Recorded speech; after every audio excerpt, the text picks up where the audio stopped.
Welcome to Mic Drop, the podcast where relevancy is irrelevant and we don't give a shit about your feelings.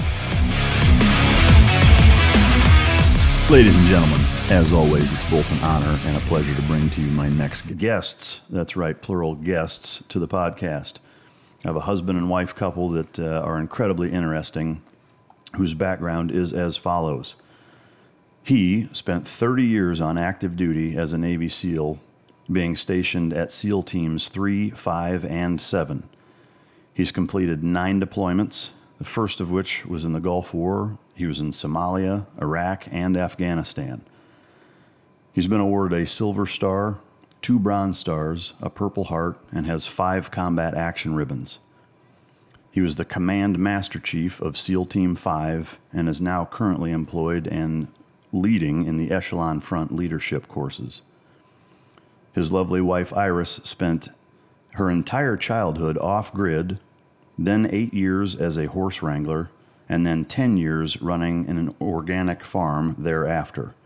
They have 2 beautiful children together and now currently homestead in Northeast Washington State. And ladies and gentlemen, they are the real-life American Gothic couple. Welcome to the stage, Jason and Iris Gardner. Thanks, Mike. Thank you. Yeah, I appreciate you guys coming all the way from the upper West Coast to be on the show. You guys are one of the most interesting couples I've ever come across. Tons of really cool shit that you guys have going on, as well as just a lot of amazing life experiences, perspectives, lessons learned, through being a military couple and spending so much time, going through different elements of the path that is life, that you guys, have a very unique way of sharing those experiences so that the listener gets a lot out of it. So I appreciate you guys willing to come all the way here and share all your experiences with us. Thanks. Real quick, shout out to Origin Labs, our sponsor. They are the maker of all of Jocko's products, as well as Jiu-Jitsu gis, boots, and jeans. They also have their own line of supplements, and they are our proud sponsor of the Mic Drop podcast. So shout out to Origin Labs. We've got a little Jocko tee on the desk. Getting right into it, what's the most embarrassing thing that you guys find about one another? You can't be too shameless to not be embarrassed by anything. You got to pick something. Well, I'll start with that I would say Jason didn't used to have much of a filter. That's a huge surprise. On the things that he would say. Well, you say used to didn't. Does that mean he actually has one now? He has developed quite a filter, actually. And so I don't think there's much that I'm embarrassed of these days. But there were a lot of times in the past where I was kicking him under the table, just like, please don't say that. Please stop.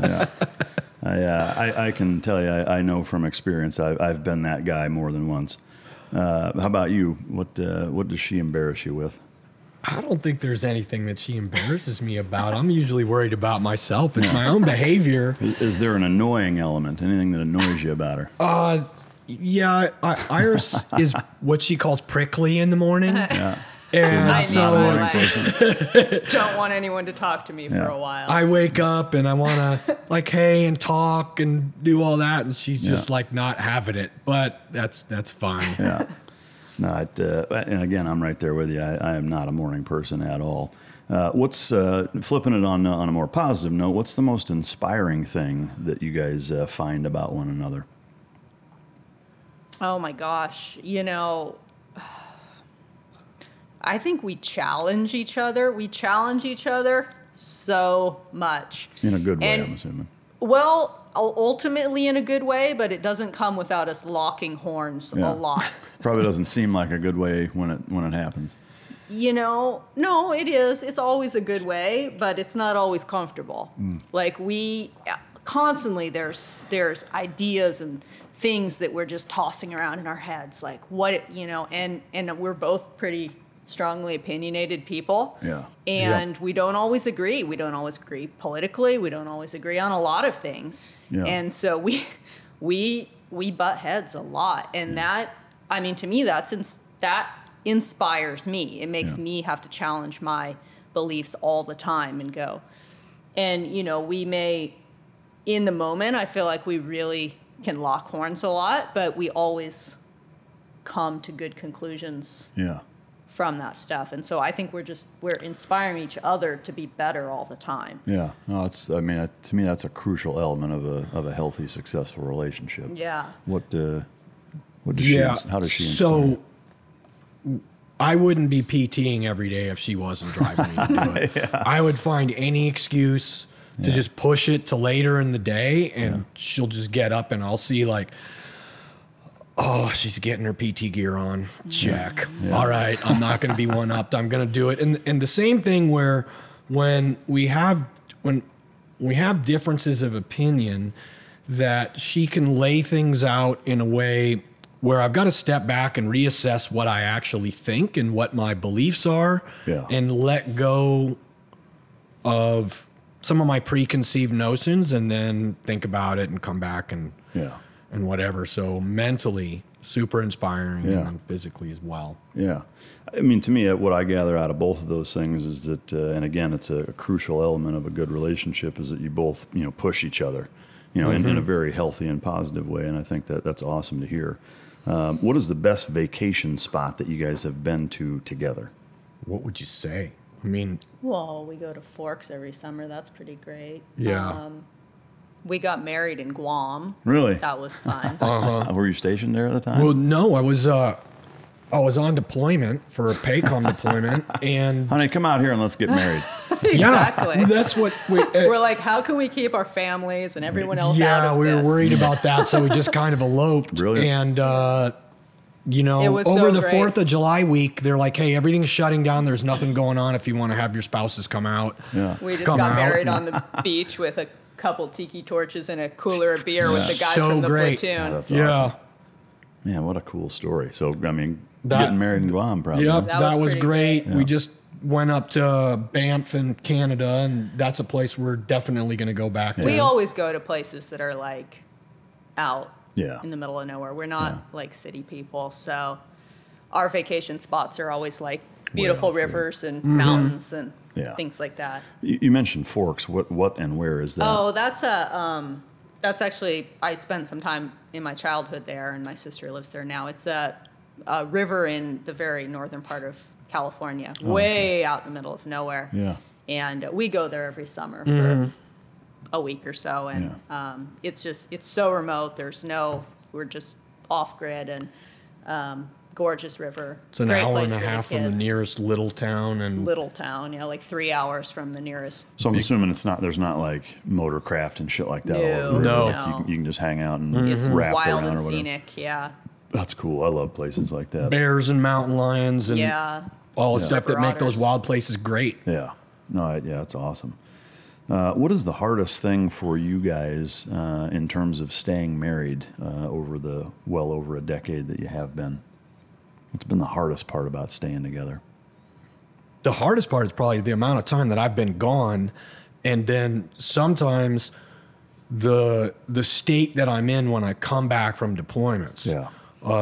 And my deployment to Afghanistan in 2009 was, when I came back, just every stinking little thing would set me off into a tirade. And Iris was really, really patient with me. And then when she told me, "Hey, man, you're not the same person you were when you left. Yeah. Could you please go talk to one of the psychs?" And I actually listened to her and then hit up one of the psychs and started, working through a lot of the issues that I had from deployment, which are when you go 8 months and every dang stressor is a life or death stressor, it reinforces all those neural pathways for that response. And then you come back and someone cuts you off in traffic, or you have a disagreement on where you're going to plant a fruit tree, and your body's like, "Oh, I'll just go to this route." Yeah. Yeah. Let me go high order real quick. Yeah. And so that's it. But I think we're at a point now where there's not really much. I would say challenges? that was definitely the most challenging. Yeah. I mean, we've had a pretty great marriage. We've been married for about 14 years, and I think ultimately we respect one another so much, and that's just the key. Yeah. We have so much deep respect for one another, and so we can get past everything else. Yeah, we argue over stuff, we bicker, we squabble, but it's all stuff that's like making us better. Ultimately, we just respect each other. Yeah. And that was a little bit of a rough spot for us, not in any horrible way, but just going, he came back different than he left. And I could see it as I would talk to him on the phone as he was deployed. I could hear his voice starting to change. Yeah. I could hear him just getting more distant and having this edge in his voice, which I'd never heard before. And that was a particularly challenging deployment that he was dealing with. And when he came back, yes, it was he was pretty tightly wrapped. Mm-hmm. It was also right around the same time we had our first child.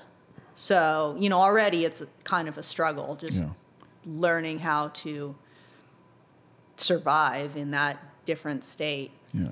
And thank goodness he tends to listen to me, even if we have to battle it out a little bit to get there. He usually listens to me. And like he said, I'm like, you've got some things you need to work through. And instead of being pig-headed and going, oh, I'm fine, I'm fine, it's your fault, it's your problem, mm-hmm. He listened and started to go see a psych, and that really, it helped a lot. But yeah, there were a few times where we were definitely challenged a little bit with that. And one of the reasons I listen to her is it's not always Iris telling me what to do and then I'm doing it. She will oftentimes compromise or change her opinion based on discussions that we have on different issues. Number one. Number two, what I also want to say is that deployment to Afghanistan, those were some of the best moments of my life. Laying down on that double paddle on the 50 cal and putting it out there like the double bass drum on a Slayer song into the Taliban, that gives me goosebumps. Yeah. That was great. Those were amazing moments in my life that if I put in the top 10 or right up there with the top 10 with our kids being born and seeing my kids get to their own stuff. So I don't want people to feel like, oh, wow, that was horrible. Yeah. There were some hard parts about the deployment, but it was great, and I would do it again.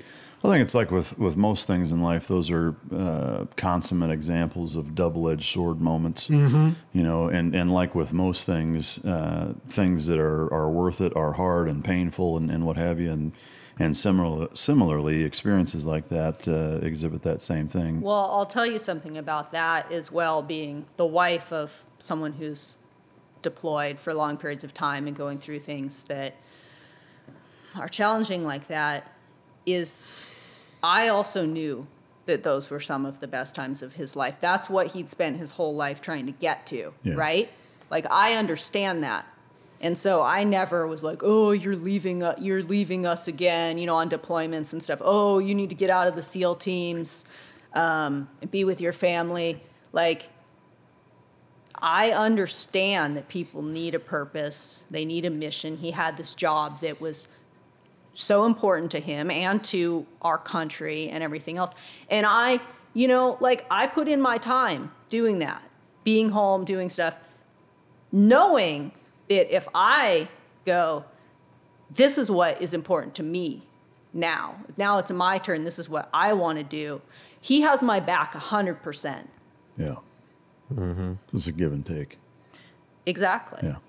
I am curious in if you could expand on the instances where you noticed him being different, more specifically when he got home, Vice on the phone. But I am curious if you could provide some context on things that happened where you kind of cocked your head like, you fucking changed. Like, can you give us a couple of like tangible examples where I guess the two that kind of pop out in my mind out of curiosity would be, if there were any times where like it scared you what you saw, or you were just concerned or worried, or a combination, or what are some kind of examples of that? Well, to start with, the very first night he got home from that deployment, I wake up at like 3 in the morning, and he's standing next to the bed holding a gun.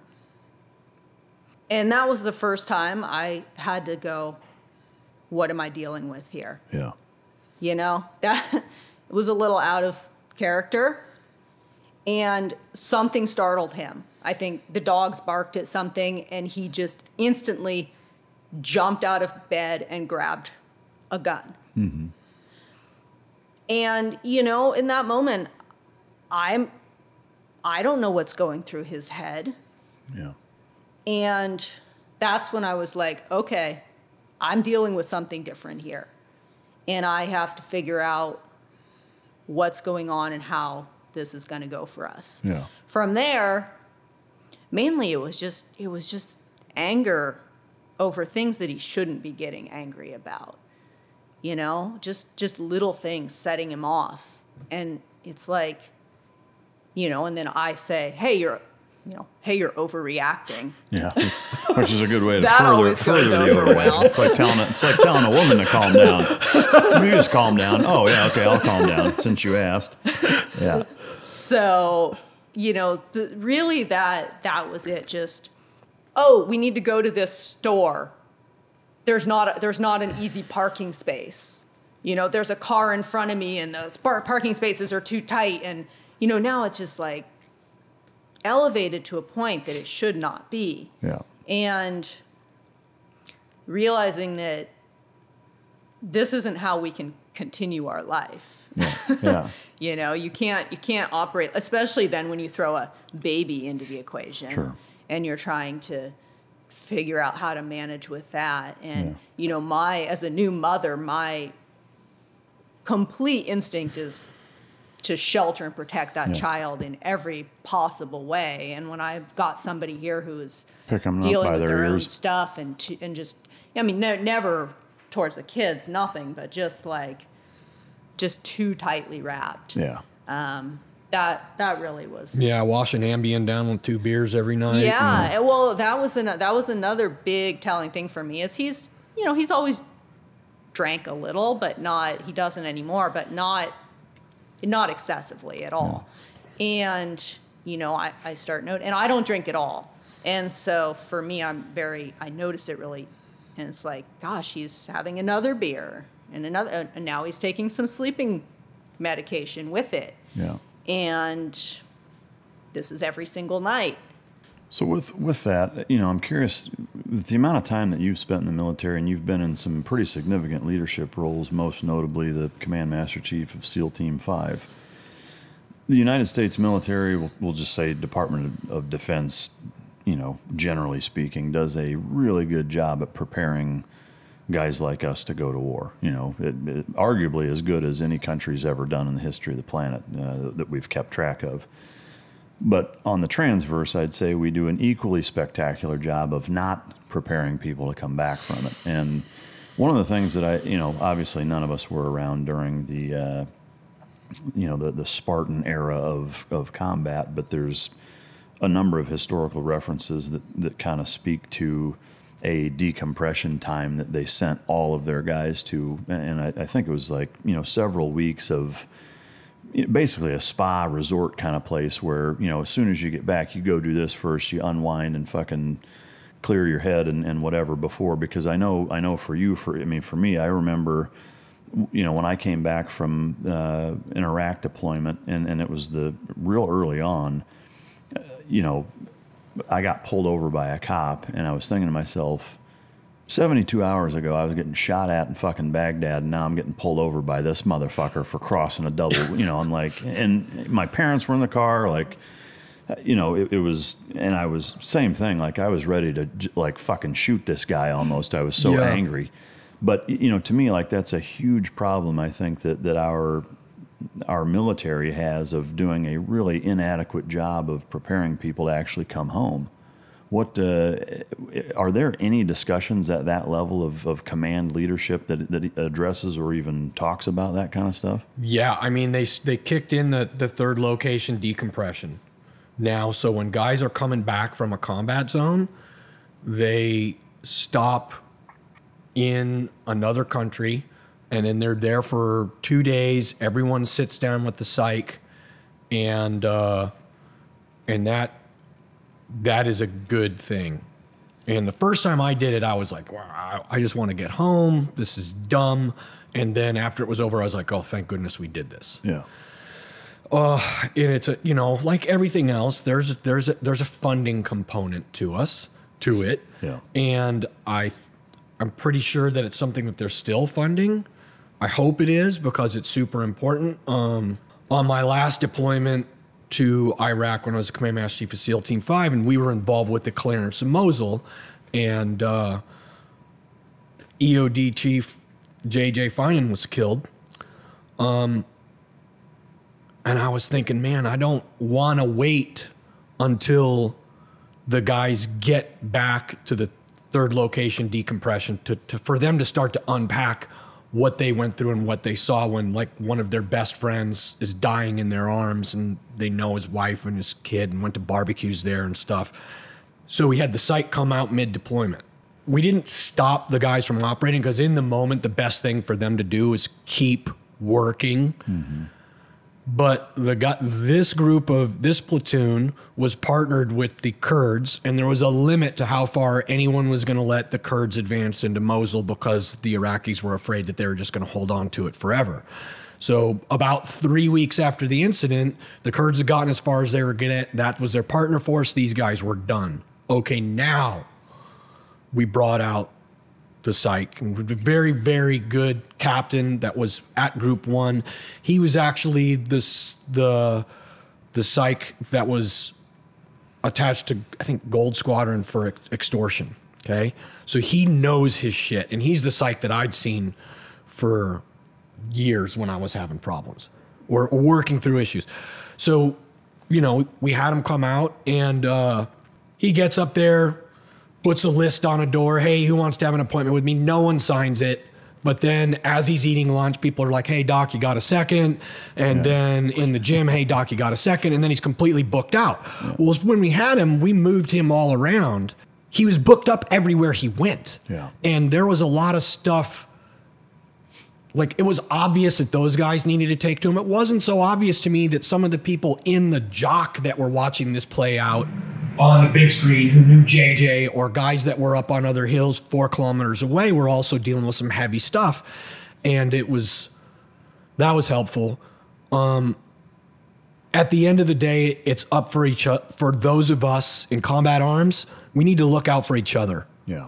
And bureaucracies can do so much, and there will always be holes and cracks that people will slide through. And that's where I want to say the brotherhood, but it's not just men anymore. That our organization, we need to look out for each other and look out for those warning signs and see them, and then try to help each other out. Yeah. So to your original question, the long way around, there's more that can be done.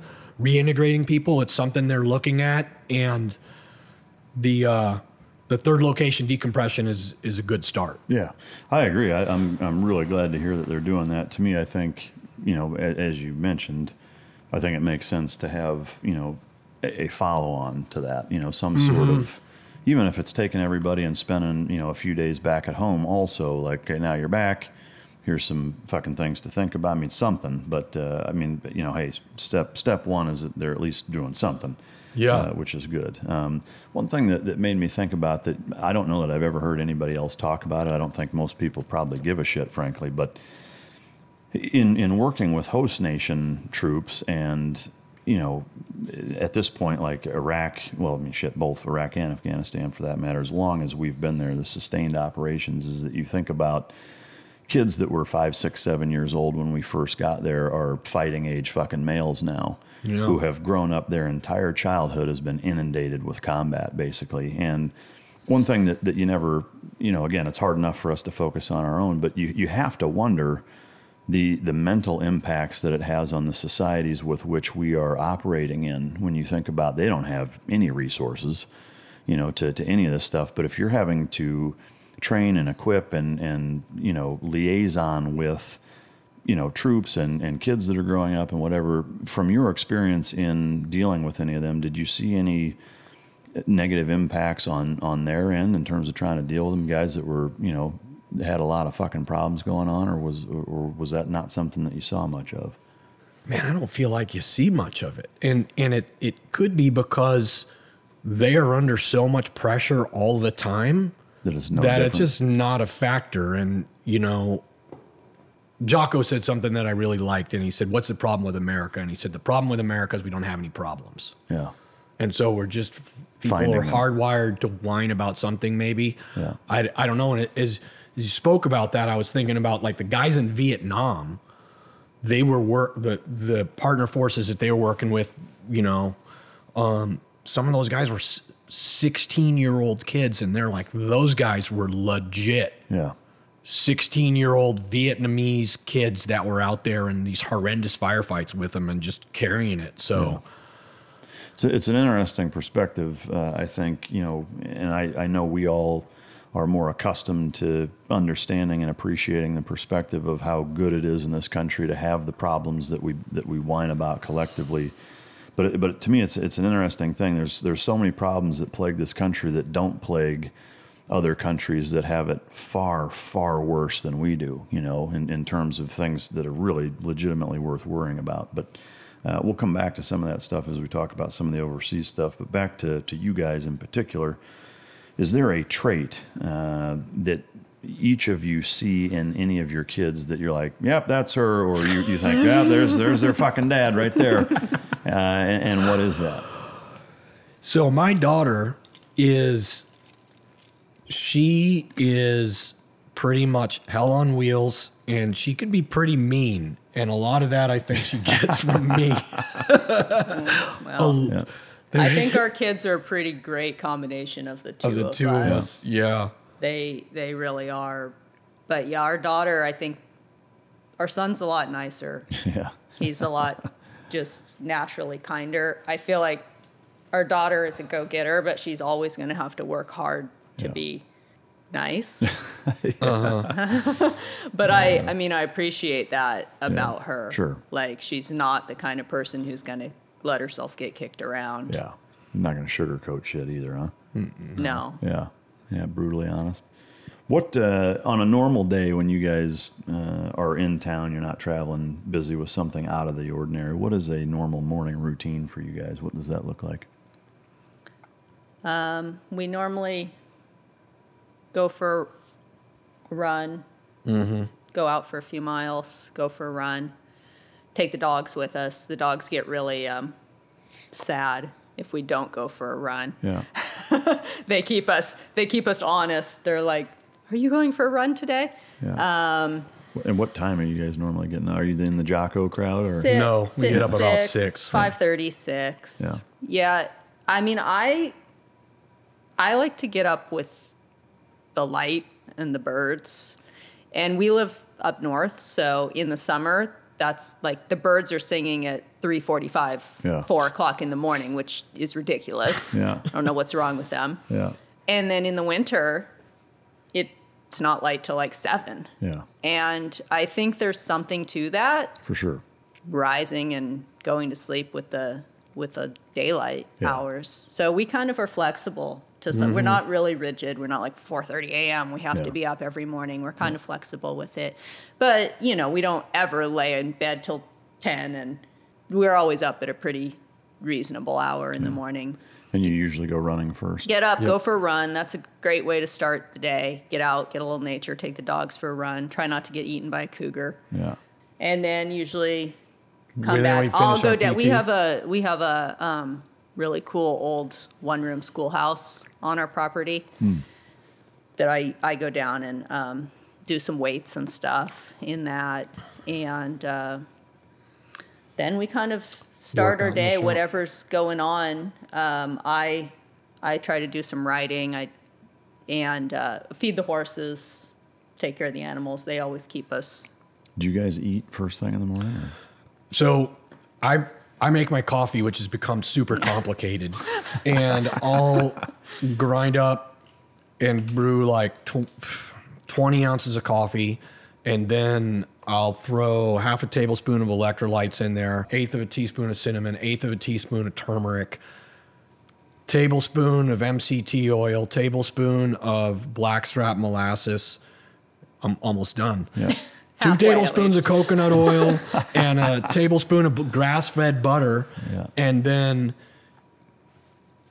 add the coffee, 1 scoop of vanilla milk, and this is important. You have to hit it with a stick blender or the milk is just going to chunk up. Yeah.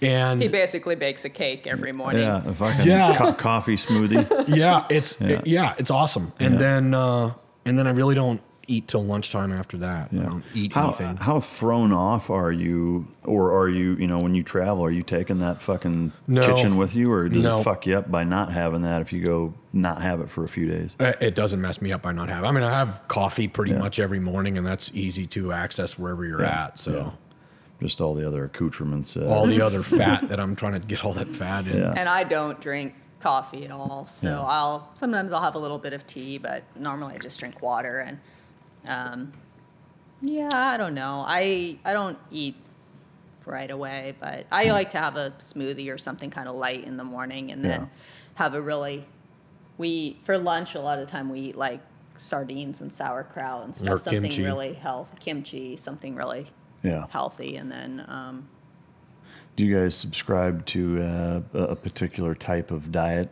no, I would say, I mean, if you want to name it, it's kind of primal paleo. We try to avoid sugars and carbs, basically. Anything processed. Like, we're pretty big on whole foods. We always have a garden. We were farming before we moved to Washington. So we do a lot of foraging in the summer, like There's just constantly. food everywhere. Berries, wild berries, which are, people are like, oh, blueberries are full of antioxidants, and blueberries don't hold a candle to wild berries. Yeah. Do you guys have huckleberries where you're Yeah. at? That's some good shit.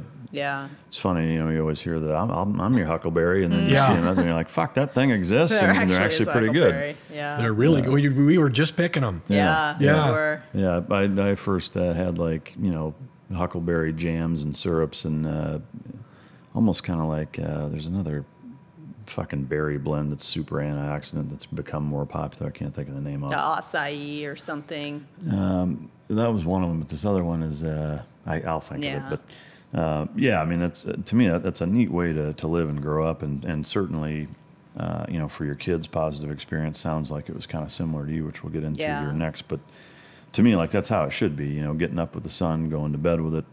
Eating natural food that you're getting yourself. Basically, I mean, that's really how human beings are supposed to live.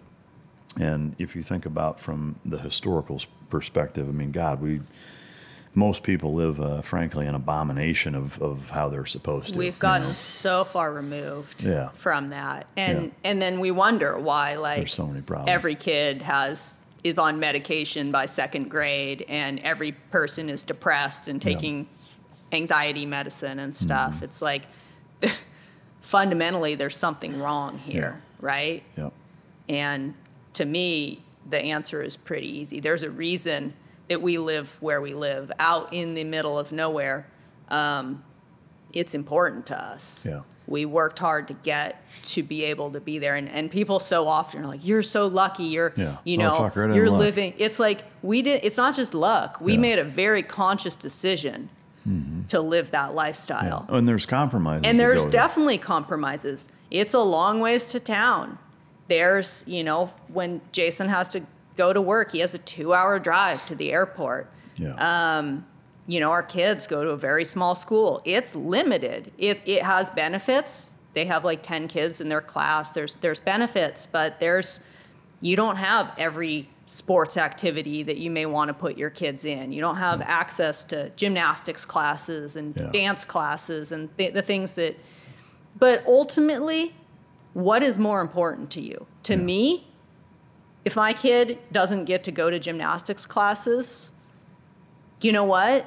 They're riding horses. They're out in the woods with the wildlife, with the dogs. They're learning how to build fires and catch and cook their own food. And like, they're learning so many other things. Yeah, they're far more beneficial. Maybe they're not going to be, an expert at whatever sport you want to put them in or something. But ultimately, to me, that's more beneficial. Yeah. I want to not miss this on the diet portion because I don't know how much it's discussed when people look at a paleo or a keto or low carb diet, but we're really conscious about our gut biome. Yeah. Yeah. And so therefore that's why the sauerkraut and the kimchi, and then we also take a probiotic. Yeah. But you know, there's a lot of studies out there where you get your gut biome cleaned up. Yeah. And it controls everything from helps. your mental state down to like your skin conditions and everything. Absolutely. It's crazy. Yeah, I've fairly recently, spent more time kind of digging into that stuff and have been, frankly, dumbfounded at the correlation between so many modern day health problems and what really boils down to eating like shit and having a fucked up stomach. Well, the problem is people don't like, you buy food at the grocery store and you're just like, oh, it's food, right? Yeah. And even if it's healthy food, oh, it's a vegetable. Yeah. It's healthy. Yeah. We'll trace that back. A isn't an organic vegetable because if it's not, it's covered with some form of pesticide, insecticide, something that is a side, which is to kill things. Yeah. And you're taking that into you. And even very trace amounts of things can really mess up. Our gut biome is very sensitive. Yeah. And then when you eat it all the time, you're getting those trace amounts all the time. And we didn't used to eat like a boneless, skinless chicken breast. We ate the whole stinking chicken. Yeah, the marrow, the cartilage and gristle. Tip to tail, right? It is so important. It has the liver. Yeah. Liver's the huge. heart, all these things that, I used to turn I'll never eat liver. Yeah. It's easy. You're like, oh, I'm not going to eat that. I don't like that. It's nature's Well, when I started multivitamin. really digging in, totally. When I started really digging into how good this stuff is and why we used to, I feel like our ancestors had way less knowledge than we did, and yet somehow got it right a lot more out of than we necessity, do. really. I mean, they just, Out of necessity. They weren't going to waste anything. Yeah. But there's a reason that we ate all that stuff. And it's so now, like, we search out liver. I mean, obviously good grass-fed Sure. from animals that are raised well. But if we butcher an animal, we save the liver. We raise and butcher chickens, we save the feet, we save the hearts, we save the, and we eat all of it. And what we don't eat, we turn into broth and drink that. Yeah. And that's where all the good stuff comes from. Yeah. Yeah, I mean, and I can tell now when I mess up and like have some pizza, which used to be I used to have to exercise a lot of discipline not to eat pizza. And now I've gotten to the point where I'm like, oh, well, It's not worth it. I want to eat that pizza, but I know how it's going to make me feel. Yeah. So Yeah. just pass it Well, on. and it's such a sort of spoiled attitude to turn your nose up at food. I feel like, agreed. oh, I'm not going to eat that. I'm not going to eat chicken feet. Like, that's disgusting. Yeah. Why is eating a chicken breast Any better? any less disgusting than eating a chicken feet? Yeah. Well, Like, it's all off the same animal. And Unless you attempt to blend the chicken breast up into a smoothie, which I did on one deployment, and that was disgusting. yeah. So now I put that in my coffee also. just add a chicken breast. That's right, Yeah. it didn't work. It's interesting that you guys mentioned that. I agree wholeheartedly. I am happy to try just about any fucking eating process, Yeah. instead of using the word diet. I mean, like, if it makes sense, and it's like, yeah, okay, I get the theory behind it, I'll give it a shot, and I've done fucking everything, and I have very recently been introduced to and turned on to that more carnivore style way of eating, and actually for the last several weeks have been, and I was pretty skeptical of it. In terms of thinking, okay, you're really not, you're eating no fucking vegetables. You're eating no fruit. You're eating salted meat. Again, tip to tail, everything, and fucking water. Now, I still drink, certain other drinks, not that have any sugar, but for sure have some bullshit chemicals in them. I make a similarly ridiculous cup of coffee to you in the morning. But I will say that, in 3 weeks' time, I'm really dumbfounded at how much better I feel eating nothing but fucking meat. Yeah. Well, okay, so think about it. Especially in northern northern climates, Yeah.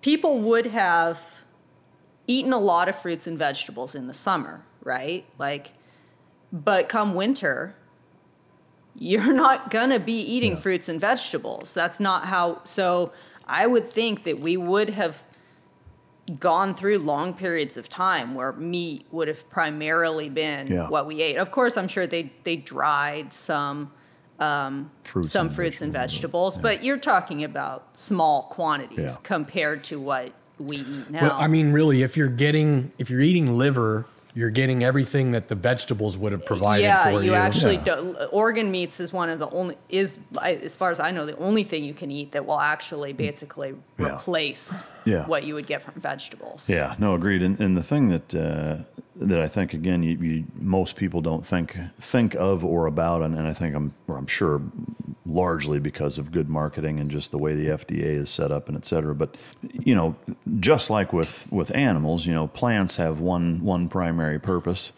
That's the survivability of their own species, and so when you look at it from the perspective of there are not lethal forms of toxins, but there are toxins that are genetically built into most plants to make them not want to be eaten because it either fucks your stomach up or it does shit to your head or your joints or it inflames X or whatever, so that, things won't eat them and they survive. And so, does that necessarily mean you should eat absolutely nothing? No, not necessarily, but it's an interesting thing to think about, and that's not something that's really generally thought of. So, like I said, we do a lot of foraging, and there's wild berries everywhere where we're at.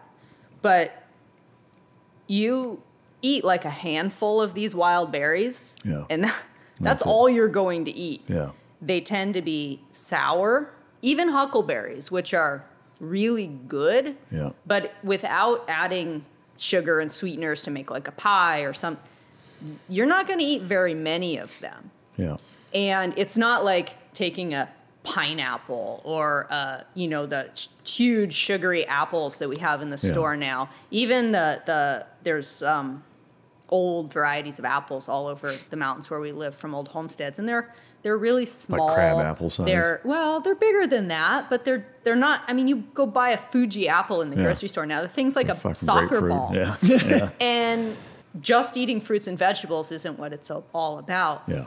And then with greens, like we harvest a lot of dandelion greens, which are incredibly good for you, but you're not going to eat very many of those. They're bitter.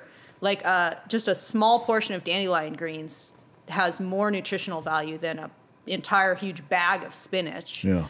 But you're not going to eat very many of them because they're bitter, they're strong, they're intense. But there's also, I've read some literature, and again, I mean, pick any prescribed way of eating, and there's a ton of literature that says this is the best thing in the fucking world for you, and then there's the anti position also. So it's hard to dissect all that. Having said that, I have read a fair bit of literature lately, just because I've been experimenting with it, about the correlation of oxalates in a lot of greens and the negative impact that it has on joints and inflammation and blood acidity and shit like that. But it's all interesting stuff. I mean, we could spend an entire episode talking about that. For sure. I'm curious. Your childhood is an interesting, not knowing much about it other than what we just kind of talked about in the intro. Tell me about growing up, family, siblings, what that experience of basically being off grid was like. So I grew up way out in the mountains in Northern California, which most people don't even realize that Northern California has places as rural as where we were, but it really is quite rural. Is that up by like Eureka and up? Kind of between Eureka and Wairika, up in the, right on the Oregon border. And my dad was he did gold mining, which there was a lot of that in that area at the time. People with just small mining claims, and he did gold mining, and then he became a logger and a timber faller because there was kind of a big industry for that there at the time, which brought some people into the area. But completely off the grid. I have one sister, and then my mom and my dad. And we lived in just a, little shabby house, no electricity, no television. Was it like a dirt floor? Or Like a rough-hewn wood floor, so every time you'd walk with bare feet, you get splinters in your feet and stuff. That's a good deal. Yeah. Little benefit. Yeah. Full benefit. And we always had bare feet because we never, ever wore shoes. Yeah. We used kerosene lanterns. From the time I was like 5, my sister and I carried kerosene lanterns with us to bed, and we would read by lantern light. We had a wood cook stove that we would heat. Our hot water was heated through that, so to have hot water, you would have to start a fire in the stove, and then there's coils inside of it that would heat up, and the water would run through it and heat the water. No telephone. Just a lot different from the way kids are now with, their iPads and their video games and their television. And so we were really forced to read a lot. When I say forced, it's a wonderful thing. I consider it really a privilege to have grown up that way. Was that lifestyle purely a choice of your parents, or was it more out of necessity? It was a choice. I mean, I guess ultimately everything's a fucking choice, but I mean... Yeah, it was a choice. I mean, it was out of necessity based upon where we lived, because in the area we lived, there was no electricity. There were no options. It wasn't like we were the weird people who just lived out, and chose to... Yeah. Like, everybody lived like that. So I went to school in this very tiny school, K through 8, and then after 8th grade, you either had to be homeschooled or you had to leave, because there was no high school. The closest high school was a couple hours away. Yeah. But every kid was raised like that. So to us, it wasn't unusual in the least. Sure. We all were like that. So we were kind of this pack of just little feral kids who spent all our time in the river and picking berries barefoot and watching the bears catch salmon in the river. And, really a fantastic childhood when you think about it. Sure. No, I mean, to me, that sounds awesome. Obviously, some challenges. I am curious. So with no electricity, I'm assuming you didn't have an ice box of any kind. What was your diet like? We had a propane refrigerator. Oh, okay. So what was, if you could kind of briefly synopsize your diet as a child, like what was typical? Yeah, that's actually good. We always had a big garden. My mom gardened a ton and preserved food.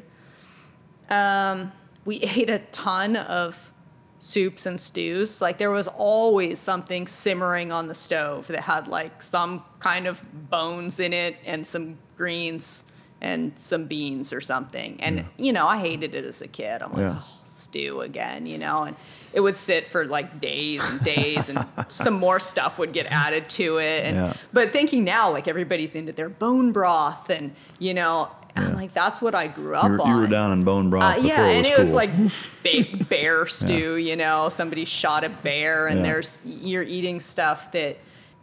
We didn't. You couldn't just run to the grocery store and get stuff. So we were really limited on what we had. Yeah. Well, and to me, like, that's how it should be, right? And I'll tell you, I'm so healthy. Yeah. I'm so healthy. I've never had an issue whatsoever.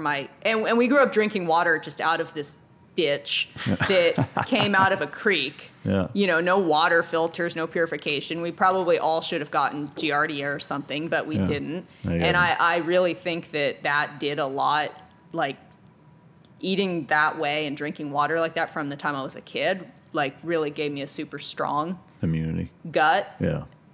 So with that, I guess, lifestyle, was your father or even your mother for that matter, but was hunting a big part of where you guys sourced your meat, or? Yeah, my mom kind of always, she's a huge animal lover, and she kind of always struggled with killing animals. Mm-hmm. So my dad hunted to some extent, and we did eat. There was always meat around. I mean, we ate, everybody hunted some, so we always had meat like that. But meat wasn't a huge thing growing up because my mom just didn't really like it, and she's been a vegetarian for a long time. And so, I see the value in meat. So for us now, we eat a lot of it. Yeah. But And as I got a little bit older, I started, and I should say, I lived here until I was in this area until I was 12. After that, we moved up to northeastern Washington, where we live now, which has a lot more wild game, actually, and hunting is a much bigger thing in the area. Yeah. And so we did more hunting at that point. Growing up in that environment, did your mom work, and B, how far was the nearest grocery store? My mom didn't work a job. She tended a garden and raised us and put away all our food and cared for all our animals. We had milk cows, so we produced all our own milk. We made our own butter with an old hand crank butter churn. I think grass-fed, unpasteurized milk growing up is one of the best. Yeah, reasons everyone's like, probably "Oh, you shouldn't drink unpasteurized milk," and I'm like, "Well, I sure did." Yeah, I think that's how it ought to be. There's a lot of benefits to it. Yeah, I have a hard time with that because we drank it all the time and made butter out of it, made cheese out of it. Yeah. And just spending hours sitting cranking an old hand crank butter churn, turning. Yeah. So, my mom was full time just doing that stuff, and then my dad, he logged and how far was the grocery store?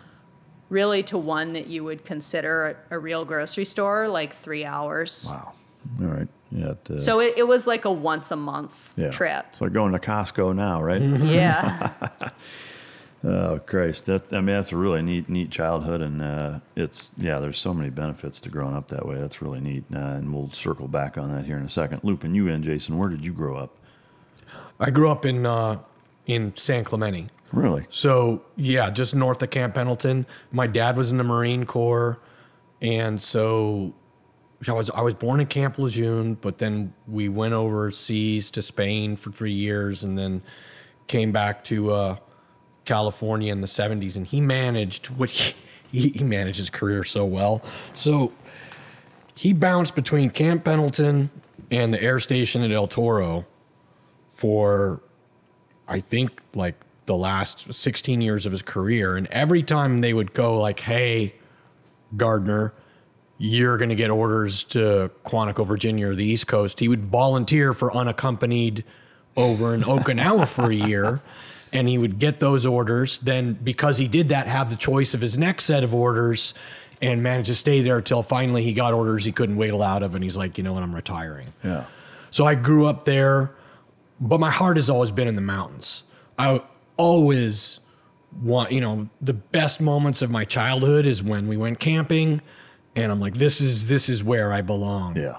Amen on that. Did you, growing up in San Clemente, did you play much or very many sports? Were you a skater? Were you a surfer? Yeah, I swam and played water polo, and then surfed a little bit, body surfed a little bit, and just went everywhere on my skateboard, as kids do. I'm not really good on a half pipe, but, kicking around town, that's how we got around. Being a street skate like a motherfucker, right? Yeah. Yeah. In any formal sports, football, basketball, baseball, anything like that? No, just water polo and swimming. Those are big commitments. So I started swimming when I was 7, and that's double workouts pretty much all summer long, and then a workout every day in the wintertime. And then most of your weekends are swim meets. Yeah. I grew up swimming competitively also. So you know the deal. Yeah, which in Iowa is not very normal. Right. It's more of a wrestling state.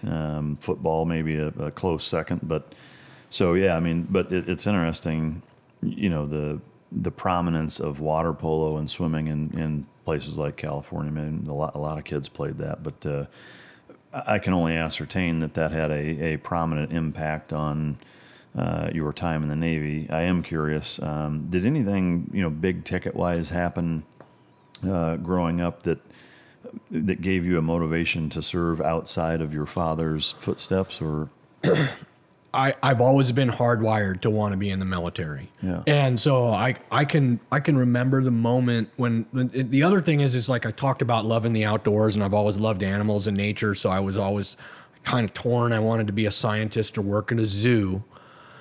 And then I remember being 7 years old, looking out the window. We were driving somewhere in the car, and I'm like, no, I got to do the military is a stronger draw for me. This is what I'm going to do. Yeah. And then it was just a series of navigating what branch am I going to go into, what I'm going to do. I was thinking real hard about being a Marine. So growing up on Marine bases and all that, and then and just been around the culture. And then I think I was 13 or 14. We were doing a martial art, and one of the instructors was a team guy in Vietnam. And, you know, back in the day, I didn't know what a Navy SEAL was. Yeah. And so my parents were all impressed. They're like, hey, your instructor was a SEAL in Vietnam. And I'm like, well, what the heck is a SEAL? Yeah. And they were just like, these guys are the deal. Yeah. And the aspect of it that I could do special forces, military stuff, and then have the water component. Yeah. I was like, oh yeah, that's what I was. So I locked into that, I think, when I was about 15 or 16, and would be running up and down the beach in my jungle boots and taking cold showers and doing, you know, you had no idea. Yeah. People would tell you stuff like, hey, you're going to Bud's, you know, you're going to have to spend the night in a haunted house. And if you run out, they'll throw you out, or they're going to give you a puppy and you have to strangle it, or just this ridiculous. Drowned kittens. Yeah. There's stuff like that. You hear these rumors and you have no idea what to make of it. That, you know, today people can go right on the website and see what's there. You can practically go through Bud's online before you show up. Yeah. You know, I mean, it's crazy. I mean, and, you know, there were a few books. I mean, I read Rogue Warrior and saw, you know, a couple of movies, and for me, it was a Popular Mechanics article of all things that you probably remember. Back in the late 80s, early 90s, that was really my first exposure to them that made me think, holy fuck, these guys are badass. And same thing, like I grew up swimming, so that just makes sense. But when did you go in right out of high school? Yep. Okay. Straight. I could not wait to get out of the house. Yeah. And so, you know, I thought, well, I need to go to college. And then a buddy of mine goes, you know, college is just a 4-year extension of your childhood. And I was like, yeah, I'm done. I need to get out of here. I just need to get out. So I went straight out of high school. I chose Gunner's Mate as my source rating. So boot camp, then Gunner's Mate A school, and then Bud's. Yeah. What year was that? It was, I joined in 87, and I went to Bud's in 88. Yeah, okay. So you went to Bud's, and then your first check-in was SEAL Team 5. SEAL Team 5. You would later become the Command Master Chief. That's right, yeah. We'll chronologically follow up with that here in a second. Back to you moving up to Northeast Washington and going into that. Can you walk us through the time from when you moved up there up until when you became a Wrangler, basically? Yeah, so that's basically where my dad, when I was 10, got severely injured in a logging accident. And what time frame was this year-wise for you? Well, I was born in 80, so in 90, he was a timber faller. Yeah. And a tree fell on him and broke his neck and broke his hip and crushed a bunch of his teeth and really messed him up. He was trapped under it out in the woods there was one other faller out with him at the time. And it took a while. The other faller was running his chainsaw, and so didn't know that my dad was trapped under a tree. Man. And so it took a while for the other faller to finally shut off his saw and hear my dad blowing his whistle, and they had to get a helicopter, you know, cut the tree off of him and get... So that he ended up wearing one of those halo braces where they drill the screws into your head and put this huge thing on because his neck was broken. And that kind of ended his logging career. What kind of impact did that have on you guys growing up, other than the obvious financial So hardship? I remember coming home from school when I was 10, and our neighbor lady, this old lady, came down and met my sister and I on the school bus. And she's like, hey, your dad has been in a really terrible logging accident. Your mom's gone out to, be with him. And so my sister and I was 10, my sister was 13, I guess. It was the day before my 10th birthday. That's why I remember so well. We spent the night alone in our house, fairly convinced that our dad was going to die. And, he didn't. He was okay. Sorry. Oh, it's funny. I haven't talked about this very much, really. It's funny that it makes me emotional.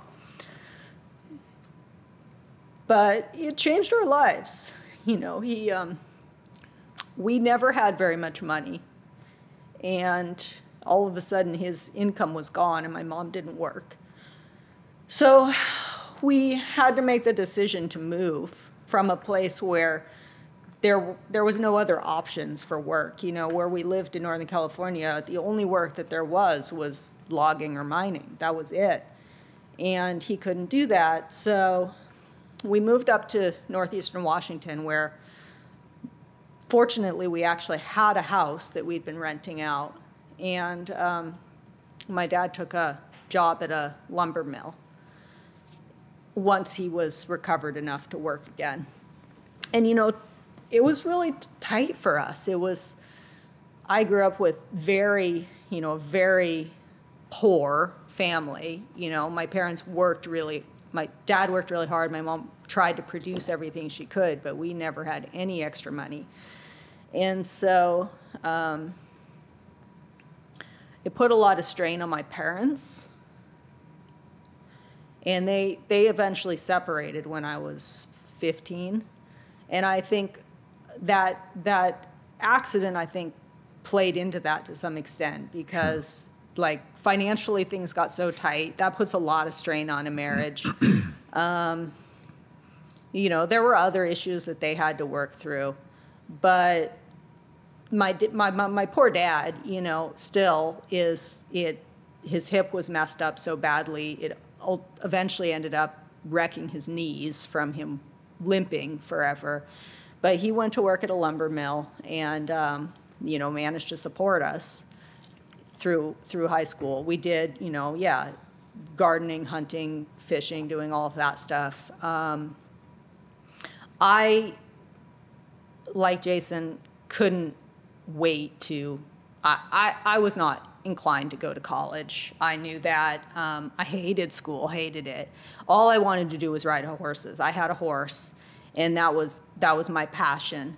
And I got a horse. We couldn't afford to get a horse.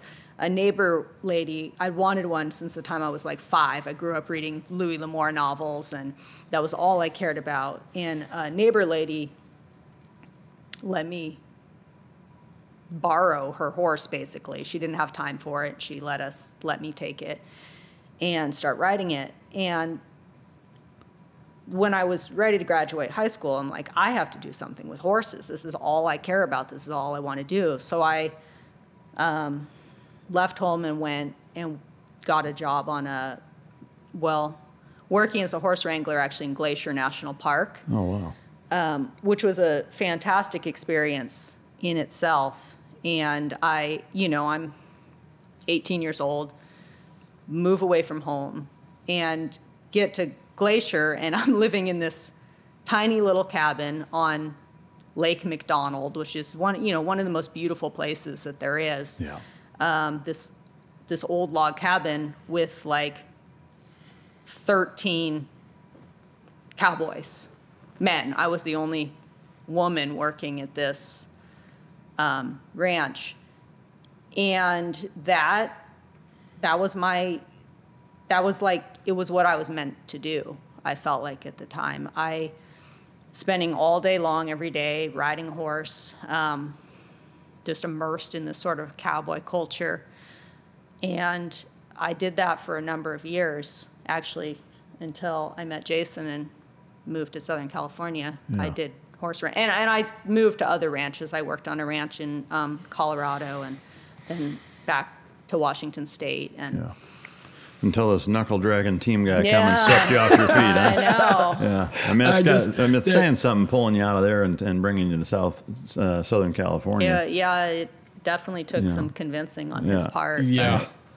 So I'd like to spend a little bit of time, just because you have such an amazing career now, kind of chrono your time in the Navy, and then we'll come back to you guys getting back together, or when you got together. But just, the scope of your career is nothing short of novel worthy, and kind of one of those, epic textbook, type of careers that people hear about or read about that are just like, holy shit, and so I would love for you to kind of walk us through from checking into SEAL Team 5 as Seaman Apprentice Gardner to becoming the Command Master Chief. And before you start, there's the very first time I ever saw you was way before I met you. It was before I was even in the Navy. It was on I think it was Discovery, where you're talking about your experiences in Somalia. Sure. On a 50 cal. And I mean, I remember, I can picture it in my mind watching you and just thinking, like, that dude is a bad motherfucker. Like watching it, and then meeting you years later after. I mean, I'd been in the Navy for several years when we actually met, when you were running training when I was at SEAL Team 3. But I just wanted to share that, because I remember seeing you talking about it, and I was like, holy fuck. I felt starstruck almost the first time I met you. Like, that's the guy, But anyway, if you could walk us through that experience, the whole check. Yeah. So, I mean, let me preface this out that my whole career, I just kept grinding it out. So I certainly, if you asked me when I started if I was going to make a career, no way. Yeah. Every enlistment was going to be my last enlistment. I actually had broken service. I got out with 12 years in. But it was, and I had known like real aspiration to be a Command Master Chief, but it was what I had to do in order to contribute to stay around, so it's what I did. So I checked into SEAL Team 5. I was 19 or 20 years old, Seaman Apprentice Gardner, and we didn't have SQT then, so you just worked. What they did with you is they just had new guys work in a different department, so you'd go work in diving for a month, and you work in ordnance for a month, then you'd go work in Master Arms or air, and bounce around until you got a platoon. The commands didn't deploy. We always had 2 platoons forward. There were 2 platoons in workup, and 2 platoons just kind of not there in limbo. Yeah. Got a platoon. First platoon was an ARG platoon, and that meant we deployed ARG Alpha, so we deployed the whole time on a ship. And we were, like a month into our deployment when the Gulf War kicked off. And so that wound up being a 10-month deployment for the first Gulf War, which we did like 6 months at sea. But that platoon, by the end of the deployment, all of us hated each other. That was kind of like my first platoon, honestly. It was an ARG Alpha also. No, you know the deal, man. Yeah. Yep. What ship were you on? The Duluth. Oh, okay. LPD 6. Which it's been around for fucking 60 years. Yep, no air conditioning. You're probably down in some hole with rack stacked 4 high and all that. Snorting fucking diesel exhaust while you sleep, and flooded bathrooms. It was a nightmare. It was a treat. And then you got to bring your own toilet paper to the bathroom because there's no toilet paper in there. And so 10-month deployment, did that. We boarded some tankers. The sportiest thing that happened is we almost hit a mine one time, and there were a couple ships that did hit mines. And so that happened. We went to general quarters, but there wasn't too many shots fired in that first Gulf War for us. So you weren't in on that beach landing? No, that was a different platoon. Yeah. And those guys came from the Strand, which was kind of tough on the guys in the Philippines, because the guys that were forward deployed stayed there, and then they brought all the platoons from the Strand overseas, which they did again. They did that again in 2003. Yeah, I think, which was a bummer for the guys that were deployed. But I was the beneficiary of that, and then we were a PACON, we were a Southeast Asia platoon. We were in Guam, and they said, we're going to send you guys to Iraq, and Team 5 is going to backfill you in Guam. Oh yeah. So that, that Team 5, the whole team comes out to take our spot, and we're supposed to have a turnover barbecue party thing, which was a fart in a fucking spacesuit. I bet. I mean, they were fucking pissed. We were like, sorry, like it's not our fucking call, but yeah, it was a shit sandwich. So that whole way that happens sucks sometimes for people. But anyway, so you're on. You do that deployment, nothing's super crazy, sexy, whatever. When you come back, what was the next kind of phase like? Yeah, then I worked in ordnance for 6 months and got in another platoon and did another platoon. And that was a spec ops platoon. So PI was closing down. We went to Guam. We did a whole bunch of, underway shipboarding practices and stuff like that. Meanwhile, in the platoon that was relieving us, a couple guys were killed in a car accident. So they're like, hey, does anyone want to stay for a year? I raised my hand because I was single. So but you can't be deployed for longer than 180 days. So I came back to the Strand for a week, then redeployed again with another platoon. Yeah. In the Philippines again?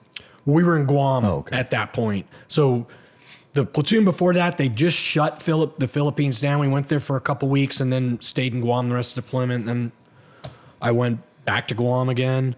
And those deployments are what they are. Yeah. And did that deployment, came back from that deployment, and then I was working in the training cell at SEAL Team 5, and then got involved my second platoon. I went to the sniper school, but I didn't pass. But then when I was in the training cell, I had an opportunity to go back and finish my stalks and get my certification, and then I started helping to instruct with the sniper course. Mm-hmm. And so I'm sitting up on quarterdeck watch one day, the phone rings. And back in the day, we used to have to stay on quarterdeck watch, and so I answer it, and it is a guy who was an AOIC in my second platoon. He's now an OIC, and he's like, hey, we just lost our one of our snipers, and we're going to Somalia. We need someone to come from the Strand. And I said, oh, count me in. So then I'm like, hey, I'll patch you back to the XO.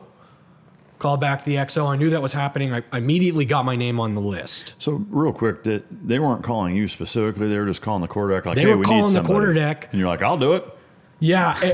And I shouldn't have even been in on the conversation, but because I knew the guy, because he was an AOIC in another platoon, I go, why are you calling? Yeah. And he told me.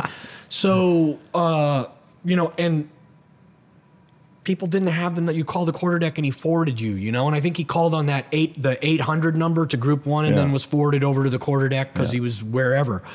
Yeah. And so he did that. Then I went and put my name in for that, but I was on an E5 at the time. There were some guys senior to me that are like, oh, we want to go too. Then at the last second, right before Christmas, things happened with the other guys, and I was the last man standing when the music stopped playing, and so I got a chair, and they're like, hey, Gardner, you're going in a week. Yeah. Which my son's mother was pregnant, and then I'm like, hey, I'm going at Christmas time. Missed Christmas, I believe. And flew over to Bahrain with all my gear, and then the ARG Alpha was coming through. I met up with the platoon, got in the platoon, and then we went into Somalia in February to pull the UN out. Yeah. And then that's where I was on that Discovery Channel program later. They interviewed me on that when they were doing that silent option thing. And I just got super lucky because at the time in the 90s and the 80s, there was just nothing going on. And so there were these random flashes in the pan, like Panama happened early on when I enlisted, or even Grenada back in the or in Grenada, but before that, but there wasn't much. So there were some other platoons that had rotated through Somalia earlier than that, and guys had got some experience, but there was not a lot of combat experience then. Yeah. So I got really lucky to fall into that situation and then be in a position where I actually got some trigger time in a firefight. Well, and so with that, if you're there in February, so the Black Hawk Down experience 2 years prior to that. It was way prior to that. Yeah, okay. 2 years. So that happened. I guess I didn't realize that we had that level of activity that long before then. I knew there was a buildup, but I didn't realize it was two fucking years prior to that. Yeah. Yeah, that happened in 93. And then there were platoons going in and out, but the UN mission had been continuing there. And so I'm not sure what the SEAL presence was there, because even for Black Hawk Down, there were only 4 SEALs there. Prior to it and after to that, there were different platoons that had pushed in and out of there for a month or 2 weeks at a time, but it was extended. And then we were there. And why it heated up so much when we were there was because the UN was leaving. And now there was this big civil war in earnest for who's going to control, first of all, just all the stuff that the UN left when they abandoned the bases, and who was going to control the country, you know? And I wound up on a position right there on the airstrip that was controlled by the UN, but then when they pulled out of it, everyone just started running these UN camps and grabbing roofing material to meals ready to eat to water and everything. All that stuff they could until the... So what were the circumstances that you actually got the sniper shot that you talk about in the Discovery? So we were in a position... and this was a Marine Corps operation, and not really like typical soft mission, but because we had 50 caliber sniper rifles, and so we had this capability to reach out far relatively surgically. And I like to say surgically, but relatively that our leadership advertised that with the Marine Corps, and they're like, "Yep, we want your sniper teams to come ashore, and we're going to put one, element here and one element there." So it was just like, hey, we were in a fighting position, and it was the rifle that got us there. And at the time, we had a 7.62 gun and a 50 cal. Because of where I was at and the winds that were blowing, the closest shot was like 600 yards away. So the 7.62 was just out because the wind was horrendous. So we stuck with the 50 cal. And at the south end of the runway, and I was in a position just south of this green beach on top of a bunker. At the south end of the runway was a big UN camp that they abandoned the second morning we were there, and they abandoned all their watch stations over the runway. So now there's this big camp, and the entire airport is now up for grabs. Wow. And one of the major clans controlled one end of the runway, and the other clan controlled the other end of the runway. And then they got into this massive fight over, because you just can't control half a runway. Yeah. So what? So they got in a massive fight over this camp that was just to the south of us. And the one clan was not able to take it and got shot out. And then after that happened, we continued to take fire on our position. Initially, when they were doing it, there was like, well, this is just spillover from their fight, so it's all good. But then when they're gone and we're taking, some moderately effective small arms fire, and then a rocket-propelled grenade got launched at us off a roof, and then an hour later, we were watching one of these trucks that had like a 107, a big recoilless rifle in the back. I was watching it up on this road, and then I saw it go behind a building, then I could see it in an alleyway, then I could see it go behind a building, and then I saw a giant dust cloud. Yeah. And I was like, huh. And then this thing comes, boom, blows up in the water, just behind us. And we're like, okay, game on. And the OIC is like, all right, that's it. He goes, I want you to find somebody with a gun because everybody over there is bad, and kill them. And so now we're just looking, but you're looking through such this urban maze of stuff, and we're looking for like an hour and a half, and we're taking fire. But these guys are smart. They're not just standing out on a balcony where you can see them shooting at you. They're back inside of rooms or popping around alleyways. So that we don't find anybody to shoot. And then it's like, I think it was about 7 guys come, and they're basically walking a patrol formation. 3 of them have rocket-propelled grenades or RPGs. There's a guy with a PKM, and then the other guys have got AKs. And they're walking, and we hadn't taken a fire in about 45 minutes. And so I'm like, okay, I got guys with guns. And the the OIC is like, just hold on. And, you know, at the time, these days, those guys would have been dead, or we'd have let them get in the open and they would have been dead. But then the appetite for destruction wasn't what it is now. So they came out into the open, and then at the north end of this base that was south of us, so facing us was a watch station where people would drive through to come in and out of this base with 2 sandbag bunkers for the watchstanders to be at. And these guys all came there and stood in a big group. And the one guy was obviously in charge because he's pointing at the guy with the PKM. He's like, hey, get behind that sandbag. And then ironically, he's got a gray army shirt on.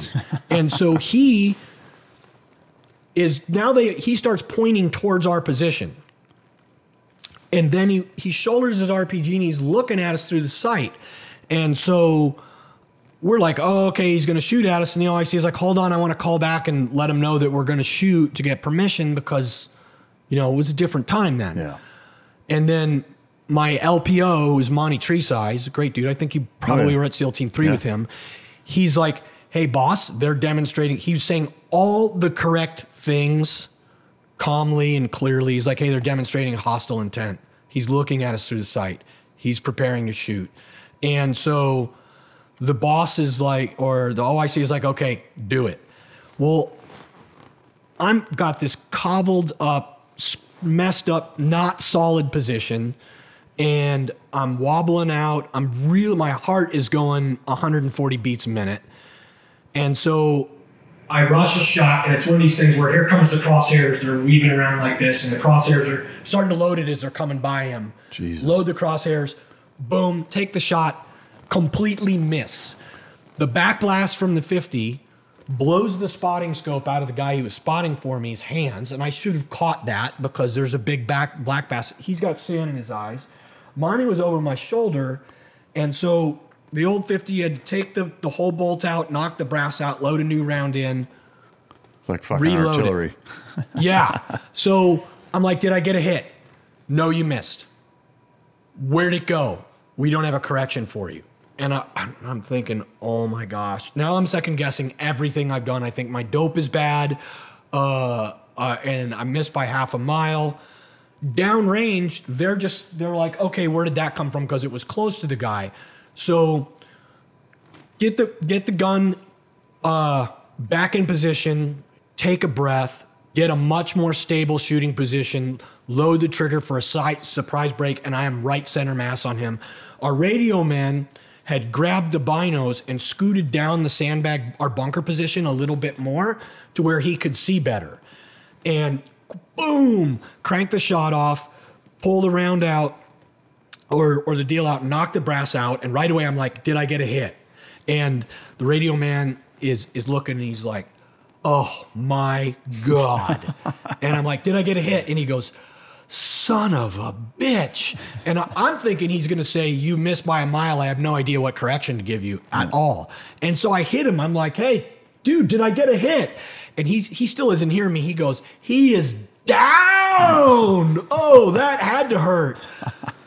So at this time, old boy with that PKM, which is the big belt machine gun on the sandbags, is just letting them rip. So they're cracking over our heads. Put the crosshairs on it, and I can't see him. All I can see is this big muzzle flash. So I'm like, all right, I'm going to put my crosshairs in the middle of the muzzle flash. His gun's there, and he's right behind it. Shoot, pull back, reload, go back and look. And then I'm kind of takes me a second to get back on where he's at. And there's this divot in the top of the sandbags, and the PKM is now spilled over the front of the sandbags, and it's just done. And he is off to the side of the sandbags, and he's torn open. His guts have popped out of him like those snakes out of the novelty cookie jar, and they're everywhere. And he's kind of floundering around those. They move him, and an RPG comes sailing really low over the top of our position. Man. And it sounded like a jet flying over. So I hunkered down. All of us did. And then we start to feel big muzzle cracks going by. So I popped back up, and a Jeep had shown up, and it had one of those 51 cals in the back, and the guy is just laying it down. But luckily, he's high. So I aim at him, rush a shot, because they're always a little excited now again. And then I wound up hitting the side walls of the Jeep right between his legs with the 50 cal. And then the Jeep just took off. So then he was down. The guys that were left, 5 of them now, they start to do a peel.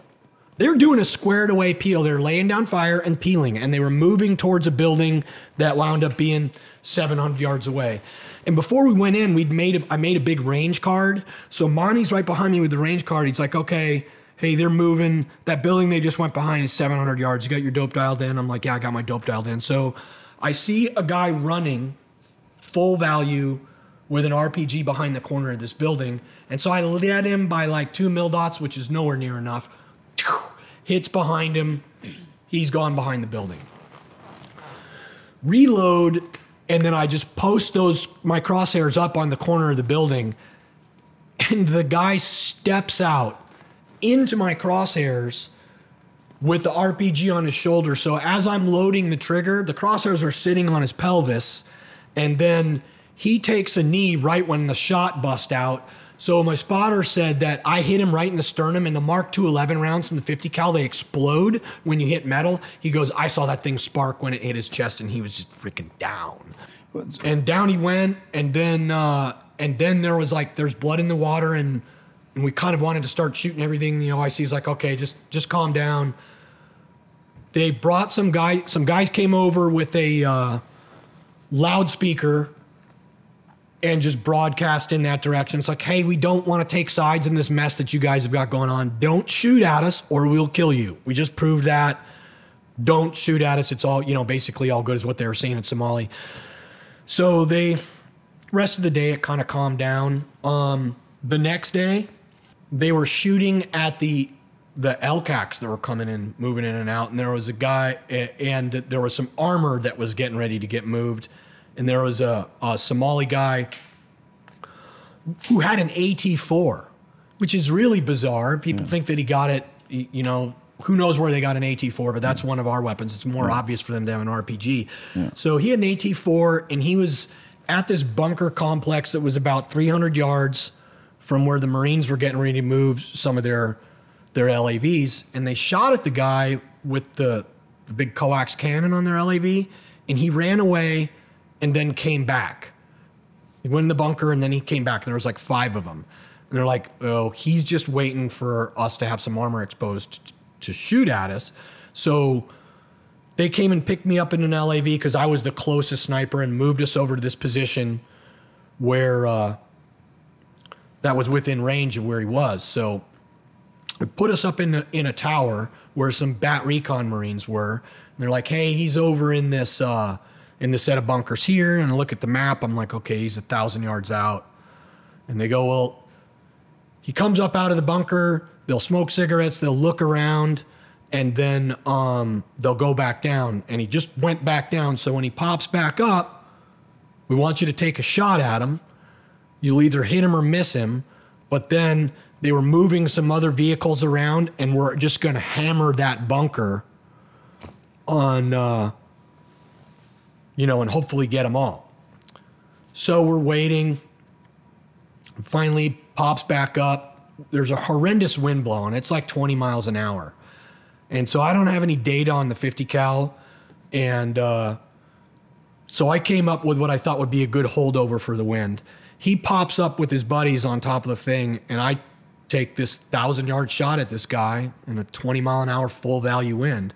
And at the time before ballistic computers and wind data, there's probably 2-3 people in the world that can make a shot like that. And I'm not one of them.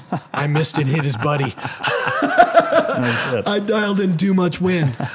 But then hit his buddy. They all went down in the bunker, and then they tore that bunker apart with the 20-millimeter cannons. And oddly enough, he survived and got away. So that was like our 3 days of action in Somalia. We pulled out the next day, and they just turned the whole thing over. Damn.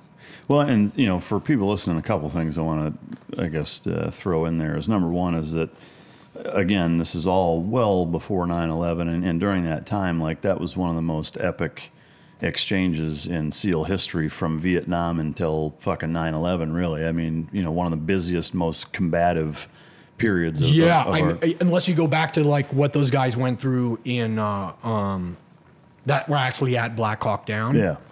Yeah, it was crazy. Yeah. Another thing, I guess, to put it in perspective for you non-gun dorks, I am curious, grain weight wise, what size is the bullet that you were using? Roughly. I mean, is it 400 grain? Well, see, because the Mark II 11, the Raufoss multi-purpose round, is a multi-purpose round, so it's got a tungsten steel penetrator and a small explosive charge in it.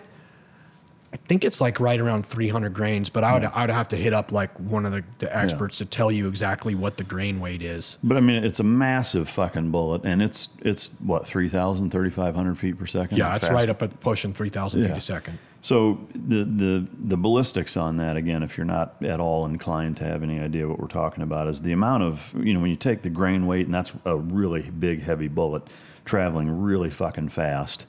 That combination is what gives you essentially the kinetic energy or damage that is dumped into a target. Two things. One, how many rounds did you have with you during that time? But also, that size round moving that speed and that round itself, I mean, even if you're grazing a motherfucker or it goes 6 inches by him like that, that's enough to concuss somebody, right? I mean, I think so. So there was a position when we were in Afghanistan and we had the Ma Deuce, and guys pushed forward to a building that was like 100 yards in front of my position, and I was shooting at a hedgerow that was 50 yards away from them, and they thought they were taking fire directly. Just from the impact hitting the sides of the building. They're like, we're taking fire right now. We can see dust coming off the wall, and it's crazy. Yeah, it's gnarly. It's a massive round, and the amount of damage, if you actually do hit somebody, I mean, it's almost like them getting blown up. Mm-hmm. How many rounds, do you remember about how many rounds you had with you when you got I probably came in there with like 30 or 40 rounds, and I had them in all taped up in a couple of Claymore pouches. And then I think in that first contact, we counted brass. I wound up shooting like 11 times. Yeah, wow.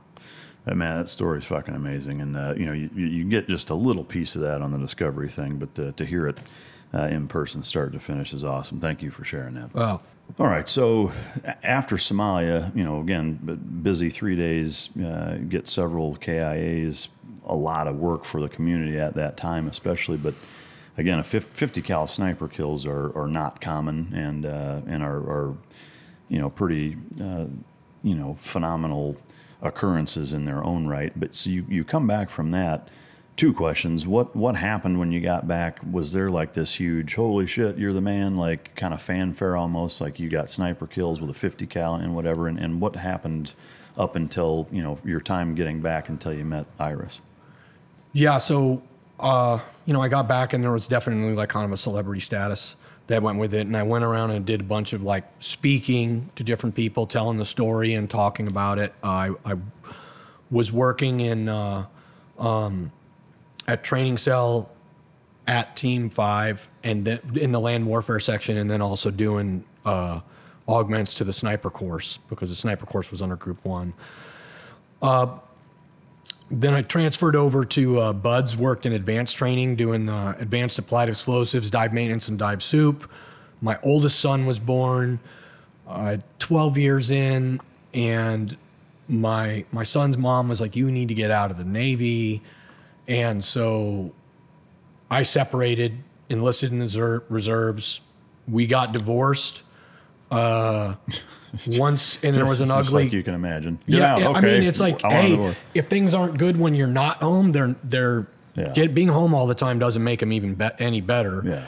And so we went through a divorce. When that was kind of finalized, then I said, what am I doing? And the only time I was really happy is when I was doing my reserve weekend. So I came back on active duty and got a position at the the training detachment, which had just stood up.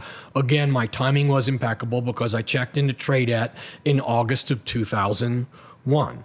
Wow. And then a month later 9/11 happened, and then it's been crazy. So what were you doing job wise that little bit of time you were out? I had my own company as a private detective. And so I got my license, a private detective license in California. And then I was basically doing process serving for people that they couldn't locate, which was real easy, and then litigation support. But I was running my own business and I wasn't very good at it. And it took me like 4 years to pay off all the back taxes I owed because I didn't bother to pay quarterly or any of that stuff. And so that's what I was doing while I was out. Fucking Magnum PI over here. Team guy turned private investigator. Yeah. Moved to Hawaii, got a helicopter, drove a Ferrari, grew out the chest hair. So when 9/11 kicks off, where were you at in the relationship to what he was doing? Me? Were you still a horse wrangler in 9/11? Yeah, I'm probably one of the few people in this country who didn't have television when 9/11 happened. And it's funny, I've always thought that like I was kind of removed from it because I knew that it was going on, but everyone else was like gathered around their TVs and stuff watching this. I wasn't. And I feel like it didn't, I mean, of course, it's a terrible thing, but I don't think I got the same, like, crazy impact of it that other people got because I wasn't just watching that 24-hour news cycle of 9/11 happening. It's like, wow, what just happened? This is crazy. But I wasn't watching, like, over and over and over again replays of people leaping out of buildings and stuff, just that. And so, yeah, I was just living out in the woods doing horse wrangler stuff. And I had no connection to the military at that point. No one in my family was in the military. So I felt very far removed from it. New York was on the other side of the country. Yeah. You know. I'm assuming, given the nature of what you were doing at the time, it had very little impact. Very little impact. Yeah. I mean, that sounds kind of callous to say because I know it affected our country severely. Yeah. And even when the war kicked off, I was completely removed from it, which is so interesting considering how the direction my life took. Yeah. After that. Yeah, because obviously on a personal level, it had an enormous impact a few years later. Yeah. So what did you being in training cell or a training detachment at the time, just come back on active duty, 9/11 hits, what was your life like, I guess? I mean, I know I was at SEAL Team 3 at the time in a platoon or between platoons. We were, the Force 21 thing, reorganization, so we were waiting to platoon up as an entire team. All of our platoons were getting ready to start our workups when that happened a few months later. So, I know what we were doing. What was the training cell experience like? Everybody was just so excited, and everyone was trying to figure out how they were going to get over there. Yeah. And then there was, 2001 to 2 wasn't too ramped up, and there was a real fear that it was all going to happen really quickly and everybody was going to miss out. But we were just grinding it out with training. We had just started up the sniper cell. The East Coast did not have at their training detachment, they didn't have a sniper cell. They were just doing their sniper training out of each cell. And so we were still running the basic course, but we were developing these advanced training courses where we were the long-range target interdiction, where we went out to Idaho and found out about the Chi-Tex ballistic program and started utilizing that. Yeah. Our urban sniper course, which we developed and started running those for the team guys. And then... And that's actually where I first met you, was you were implementing some of those urban sniper skill sets, hide sites and things of that nature into some normal platoon urban training. And that's where I first met you. But And so how long did you do that before? When did you guys meet year-wise and where you're at in your career? 2000. So right now it's 2001. I think it was probably 2003 or early 2004. Maybe. I think it's October of 2003. Because she came back up to northeastern Washington and started working on this ranch where we ran sniper training. You guys made quite the impression on one another. Fuck, I can't remember when we met. Well, yeah. When was it? Fuck, I don't know. No, okay. Because it was kind of one of those deals where I just saw her and fell in love with her and then announced to everyone that I was going to marry her. Yeah. Which is not at all obscure for a team guy. No. That's my future ex-wife right there. Yeah, just drag her off to a cave. She, I don't, and then, we started talking because I was running the training, so I interacted with the ranch a lot, and then I would interact with her, and then the more and more we talked, the more and more we found that we had in common. And so, when you have these conversations with people and you lay stuff out and you're kind of like, well, I wonder where, and we just had so much in common. I'm like, this is too perfect because we enjoy the outdoors. She's good with hunting. She's good with fishing. We basically were 80% inside the same box as far as how we think. I left training detachment and went over to SEAL Team 3 and did my platoon chief slot there. And then you came down to move down from Washington, and we lived together in Ocean Beach during the workup of that. Yeah, then when he deployed, I went back and worked in Washington on the ranch for a while. One thing I'm curious of in terms of you being, you spent 8 years doing that? Yeah, quite a while. And I can ascertain what a horse wrangler is. Is it exactly what it sounds like? Are you working on ranches. So I mostly worked on like dude ranch type stuff where people come and stay as guests and take them out on rides. But also they were working cattle ranches as well. So there's also, managing cattle drives, stuff like that. Was there an element of you catching a lot of shit for being the only woman, like having to prove yourself more than the guys and having to do it every day? Or when I was young, I think I got really lucky. I ended up with a bunch of cowboys that were really stinking good people. Yeah. And I always felt like I had to work hard, but that's how it should be, right? Yeah. There was no slack cut for me because I was female, and there shouldn't be. Yeah. But was there a little bit of that, like, who's this chick, type of attitude, or were they pretty open-minded? You always have your few men who might have that attitude. Yeah. But I feel like as a woman, my experience, you will always have those few men. Yeah. But if you work hard and don't expect people to pick up any slack for you and carry your weight, you're usually pretty well accepted. Yeah. Yeah, well, that's good to hear. It's getting in the door with things like that. That's the hard part. It's like, oh, you don't belong here. You don't belong here. Well, how about I have the chance to prove that I do? Yeah, yeah. How big of a culture shock was it moving down to Ocean Beach with him? Pretty big. Because that's really the first time in your life you'd been in that environment, yeah, really, right? Yeah. One of the biggest ones for me was just moving to a warm climate where, it doesn't ever get cold. San Diego is like 10 degrees temperature difference all year round. Yeah.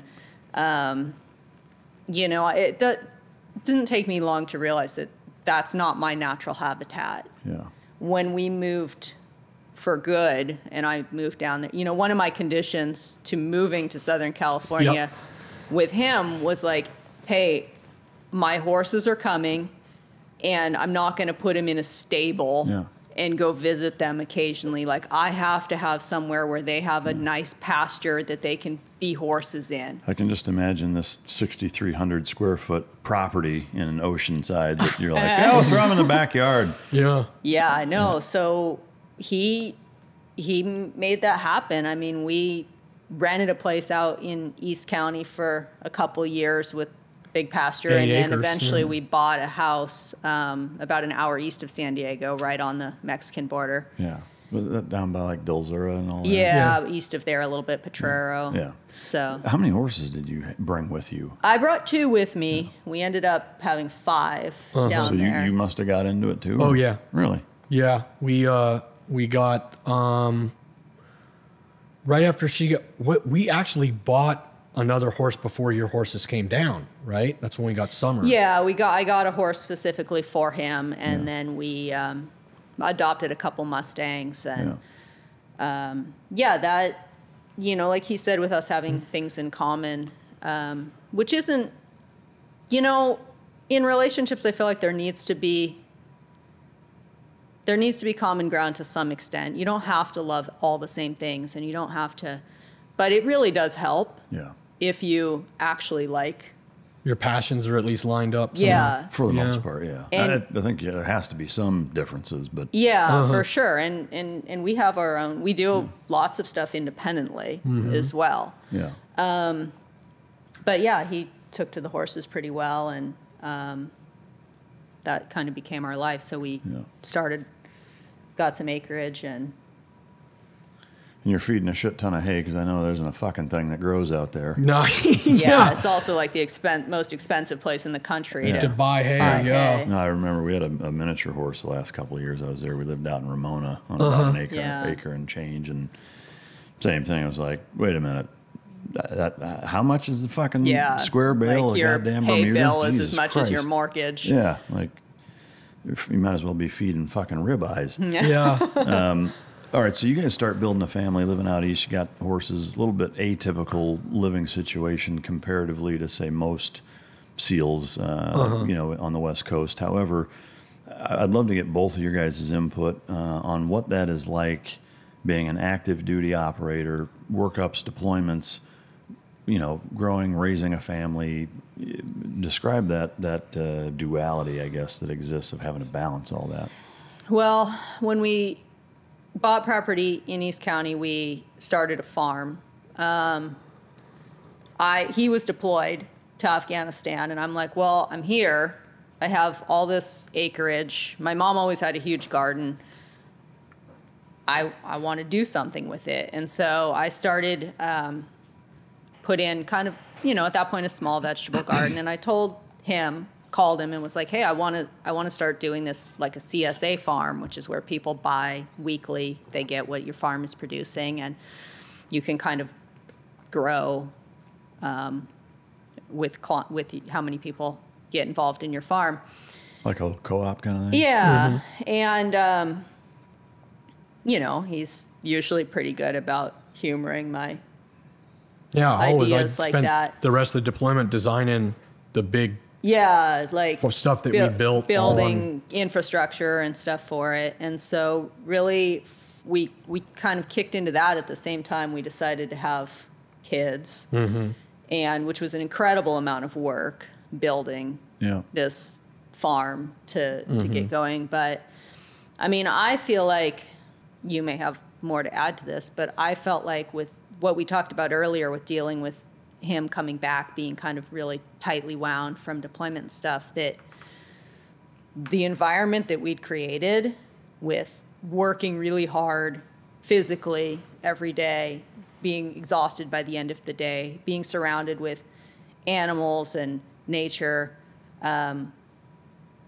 was really good for him.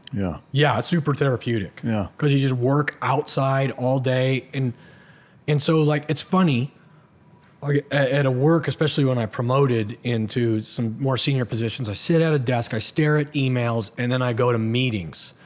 And I will be exhausted, but at the end of the day, I don't feel like I really accomplished anything. So it's just like a massive emotional time vampire going on. Well, I go outside and dig a trench and lay like an irrigation line or put a fence up. You've accomplished It's tangible. something. I feel good, and then I can shut my monkey mind off, or whatever they talk about with, like yoga. I can shut that part of my brain down and get into that flow state. And It was good. And we worked long, hard hours. Yeah. How many deployments took place while you guys were married? We got married on one deployment, and then I did 3 more. 3 more, okay. Did you, 2 things. Well, actually, one thing about the deployments first. Did you see a subsequent graduation of issues he was having as more time went on, more deployments took place, or was it the last one was really like the only one that had a start? Well, no, not the last one. It was the first one was the one to Afghanistan that was the most, I think. That was the second one that we were together through, I guess. And I think it was just that particular deployment because he'd been, all over in lots of deployments and dealt with a lot before then. And I think that was just a really trying time. I got to say something too. Yeah. That coming back from that deployment in 2010 is when Doc Parsley was our diving medical officer, and he helped square away my sleep, where I was able to sleep without taking Ambien.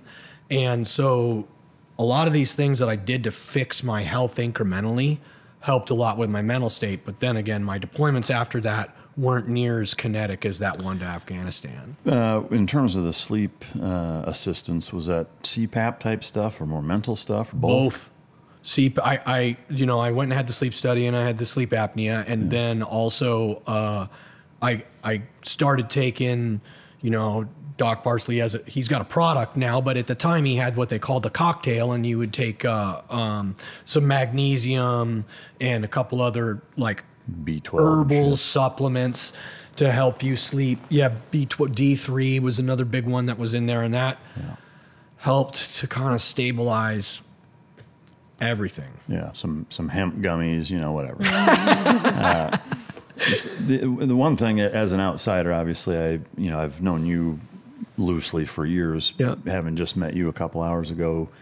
Hearing about your childhood, I can only kind of make a little bit of a bridge or connection between how you grew up, and most specifically, it seems like there's an element of inspiration drawn from your mother in terms of how you are a mom now. Would you say that there's an element of inspiration there, or I guess, am I incorrect in assuming that there's a lot of parallels between how she raised you and how you're raising your kids, sort of? So it is correct in a way.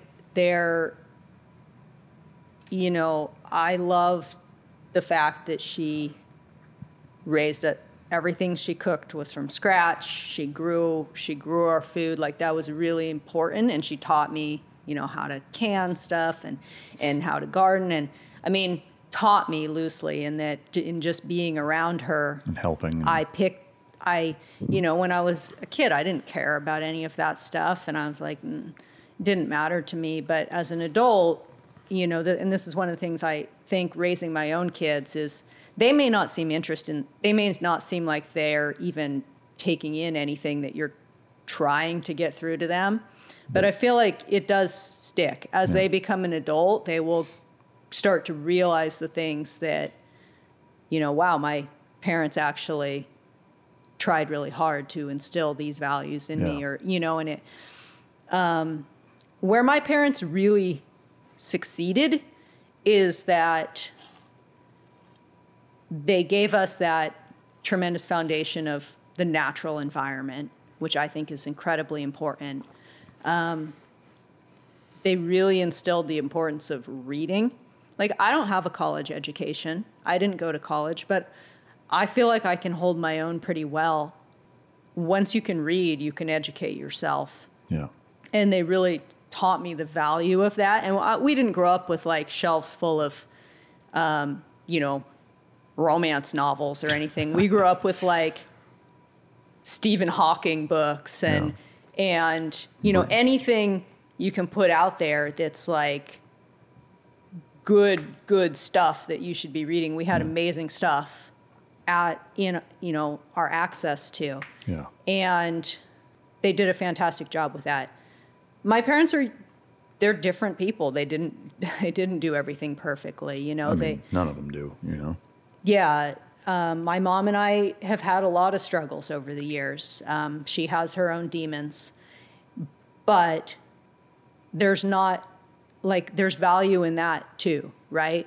A lot of the things that she did wrong taught me more than if she'd done them right. Sure. I see a lot of the things that maybe you could say she failed at as a parent that were stronger lessons for me than anything else. And I think it gets to me when I hear people sort of feeling sorry for themselves about their childhood, right? Like, oh, you know, my life, because my parents, you know, or I only had a mom, I didn't have a dad, so therefore my life isn't as good as it should be or whatever. Yeah. And it's like, those things, they're important. They're good things. The fact that you didn't have a dad, like, you could have had a dad who was a complete asshole. Or as Jocko would say, good. Good. Right? Exactly. Exactly. You know? Yeah. Like, so what? You know? All the bad things. One of the things we were just talking about is like, how do you say it? Is every life? Does everyone have worth? What is a person's worth? What is a person's worth? That's a question that we were just talking about. And I feel like sometimes the people who you might look at as a bad person or a worthless person, you can learn the very most from those people, right? Maybe they don't contribute in a way that you think is productive to society or good or whatever, but you personally can learn so much from them if you're open to it. Somebody you don't get along with, you can't stand, somebody that you want to blame for things. Talk to them. You can take so many lessons from that. Whether you talk to them or not, you look at the way they behave, the things that they do that you don't like. How do I not do that in my own life? How do I do better?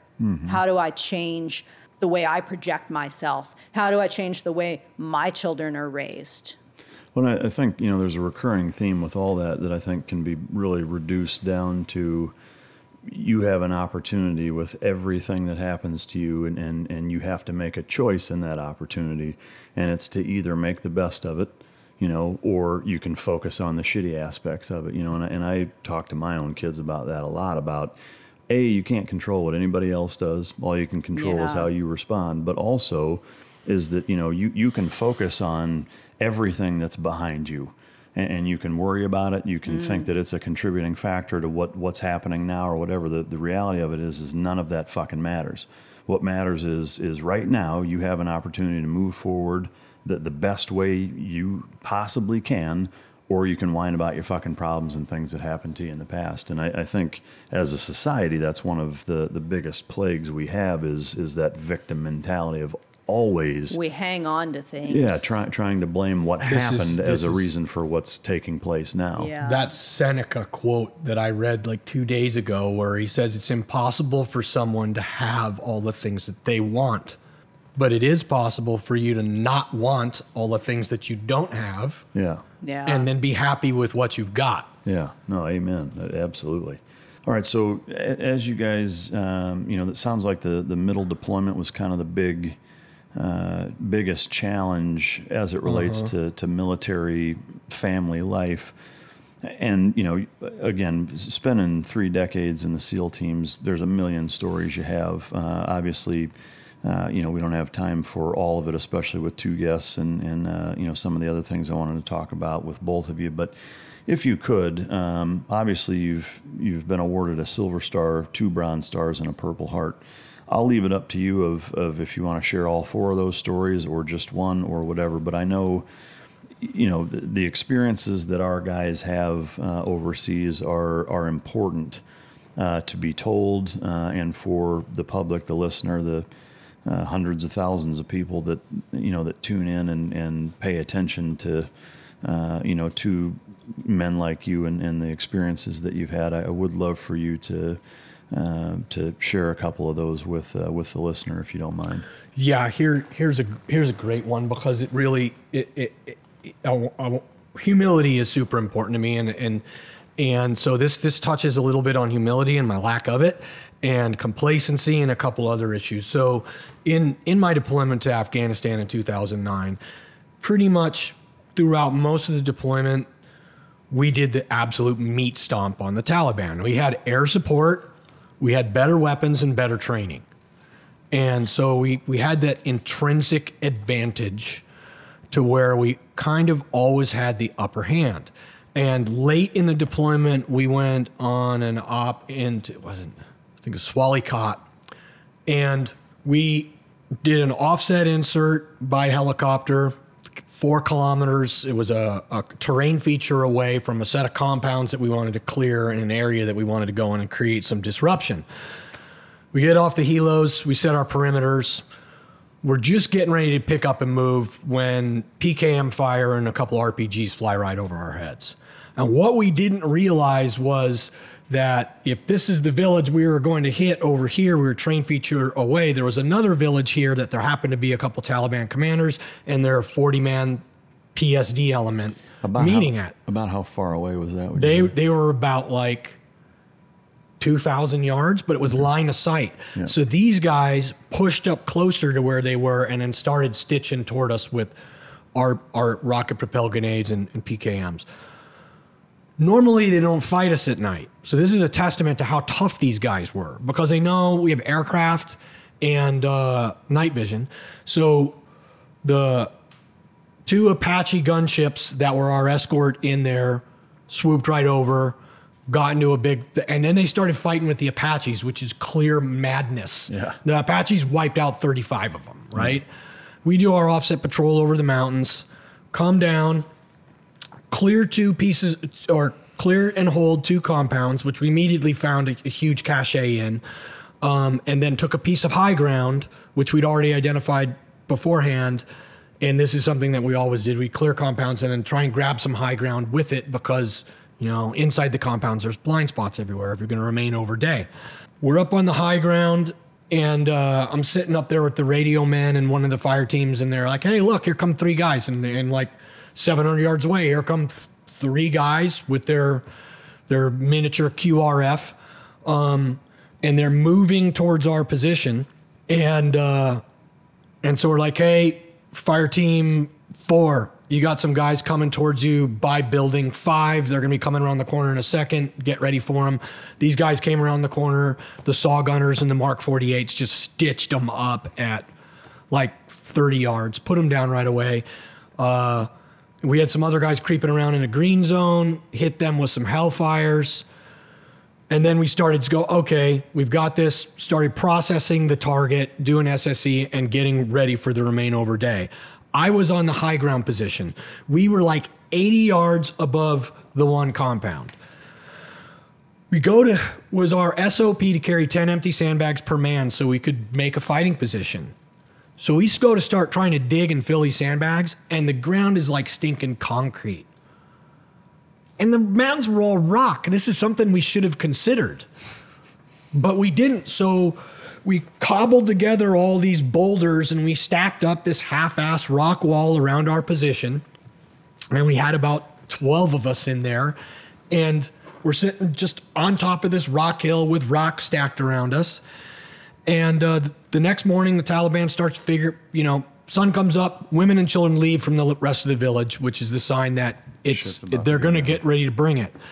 And then they started to move, and this is the problem with the mountains. You get one high ground piece, they get all the high ground around you. Yeah. So they start pushing up into all the high ground positions around us.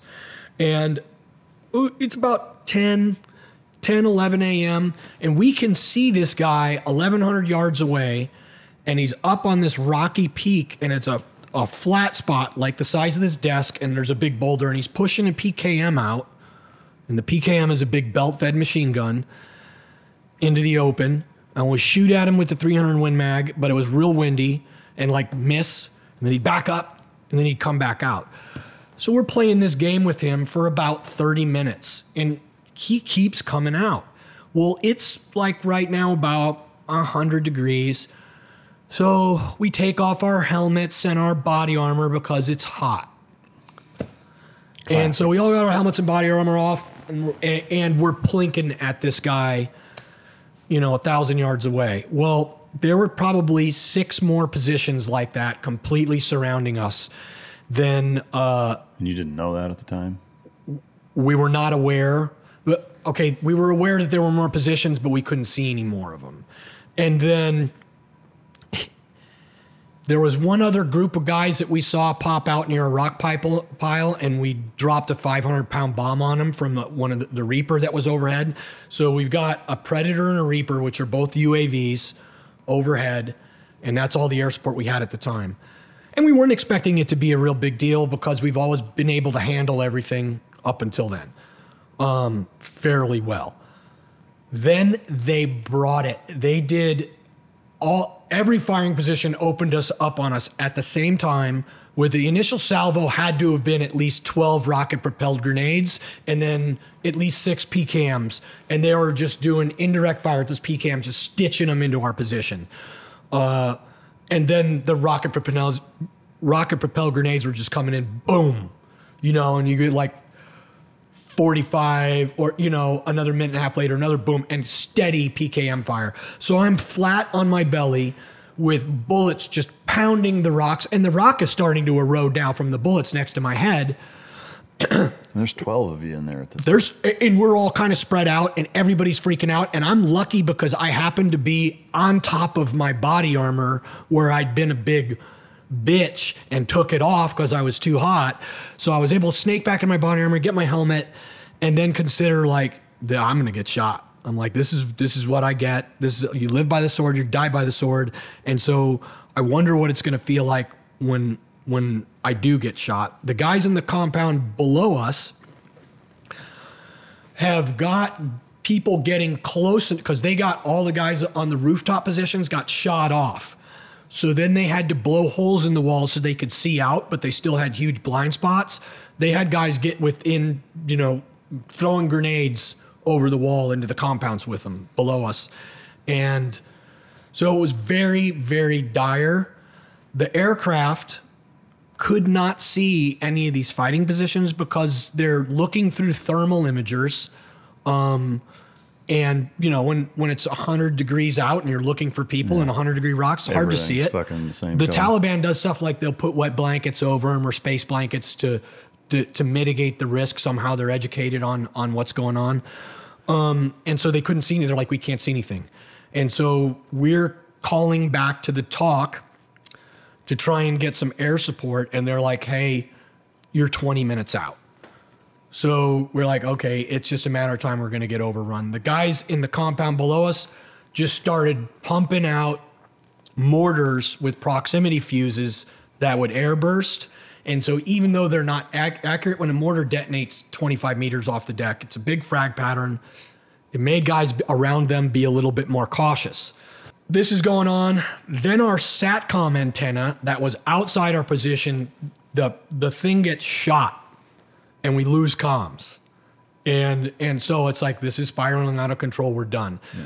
My task unit commander is still on active duty, but he jumps out into this fray of bullets and grabs the SATCOM antenna and pulls it back in with us and gets it reset and reestablishes comms. Holy fuck. Which is incredible.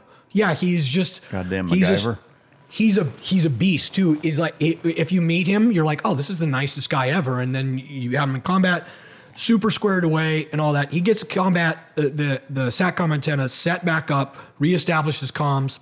When the first fast movers that show up are these French Mirages, which was the coalition aircraft have got what they call red card capability, and they have a history. I'm not saying these pilots would have done this, but they will argue with you and say, well, we don't believe that you're in a tick, or we're not going to drop, or whatever.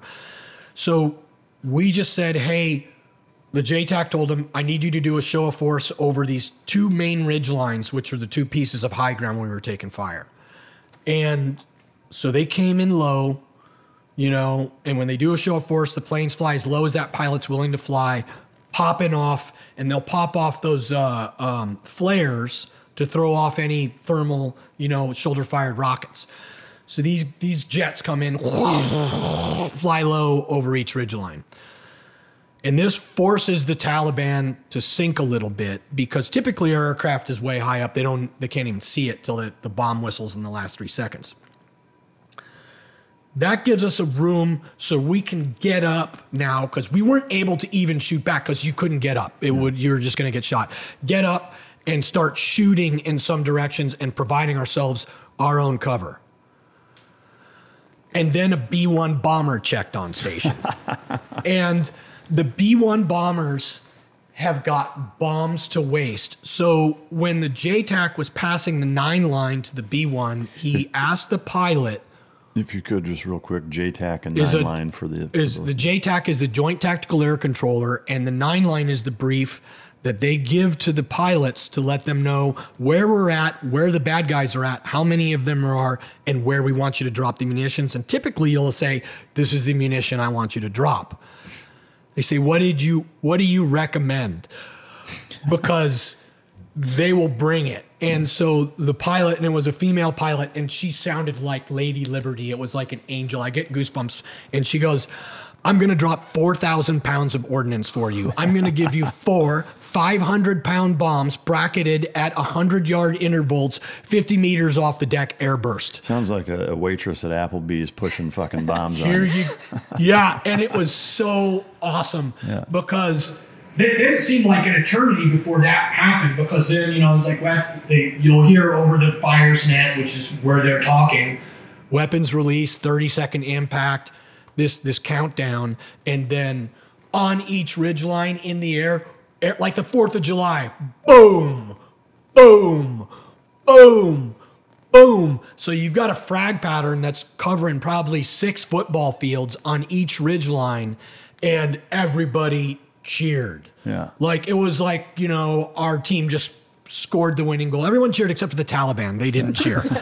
They cheered from the inside out, right? We killed and wounded half of the guys assaulting us. We, were able to find out, and that gave us some breathing room. But now, we were still taking fire. It was still a dire position. In this fighting position that I was in, at right around 1 o'clock, we ran out of water.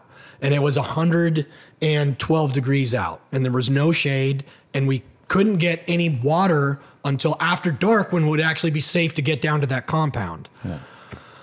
So that was pretty trying. And we were supposed to extract that night, and they had us, when we called to find out about our extraction, they're like, we're going to extend you 24 hours. And what we didn't know, we were having a huge effect on the battle space. So we stayed another 24 hours, pushed out, hit some more targets, did some more stuff. But, that was where I learned this really hard lesson about humility and complacency, where I should have thought about some of these things, like taking my body armor off or the Taliban actually bringing it hard. Like after that, we would bring 40-pound cratering charges with us on these high ground positions. So if we couldn't dig, we could just blow ourselves an awesome fight. And we would make these fighting positions that they were like condominiums. We have, shade cloth stretched out, and everyone was smart then, started bringing extra water, and people would be making, MRE coffee and be fighting comfortably. Yeah. But that was one of those moments where I thought for sure that I just thought that was it. And I'm glad we kind of made through it and we fought hard. The next morning, they brought it just as hard, and the Apache squadron that had dropped us off, who we had become friends with, we would have barbecues, and these guys from the 82nd Combat Air Brigade would come over. We ran ranges for them. They actually broke their sleep cycle, which is huge for military air, to come and support us. Go ahead. Well, so that B-1 leveling did not subside.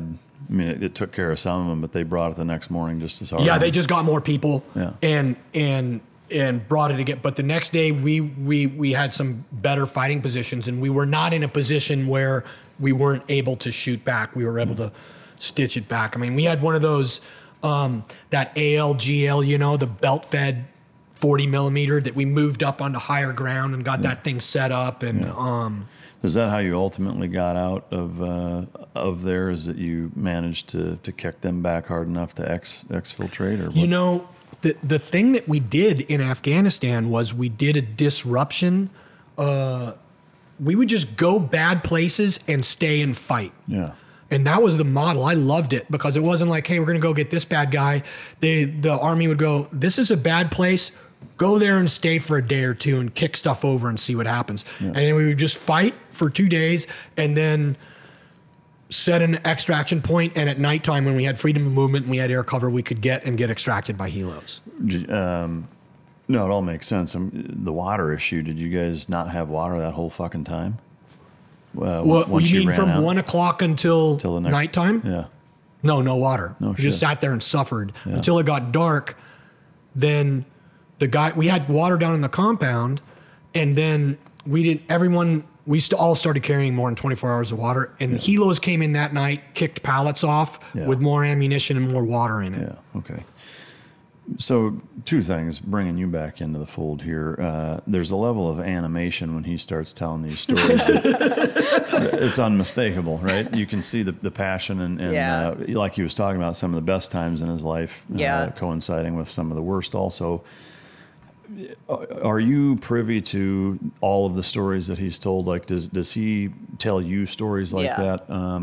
Do you get to a point where you're like, Jesus Christ, we go get kidnapped and get some new stories? I'm tired of hearing the same old shit. Like, sometimes I just tune it out. I'm like, I already know this story. But no. And you see why, like, he is passionate about it. Yeah. He does love it. Yes, it's been some incredibly difficult times, but I couldn't never, ever, no matter how many times he left us, how many times I was home alone with little kids trying to deal with, they all end up at the emergency room and everything breaks and goes to hell when he's gone. But that's his passion. Yeah. And no different than he's not going to tell you to send your horses to the glue factory. Exactly. Yeah. So I'm curious, in the times, you've dealt with multiple deployments of him being gone in sustained combat. I think a common question that a lot of non-military folks have is your mindset during that time and your ability to deflect negative thought patterns. Yeah. How do you do that? What is it to keep him busy? How do you kind of work with that? Yeah, well, keeping busy is a big one. Having your own life so that you're not just like so uber focused on what he's doing, but you're carrying on with your life. But, for me, like, there were times when I knew things were rough, especially when you hear like other team guys over there get hurt and stuff, and immediately your brain just goes to, what if that's me? What if that's my husband? Yeah. What if, in a way, being killed is the best case scenario? What if he comes home just completely maimed, destroyed? Yeah. Something that, like, what does your life look like now for both of us, for our kids, and it can be really easy to go to a dark place and to really start to feel sorry for yourself about that. I would allow myself maybe, when I would feel that coming on, I would allow myself 5 or 10 minutes to go, all right. But after that, like, I could realize where I was going and shut it off.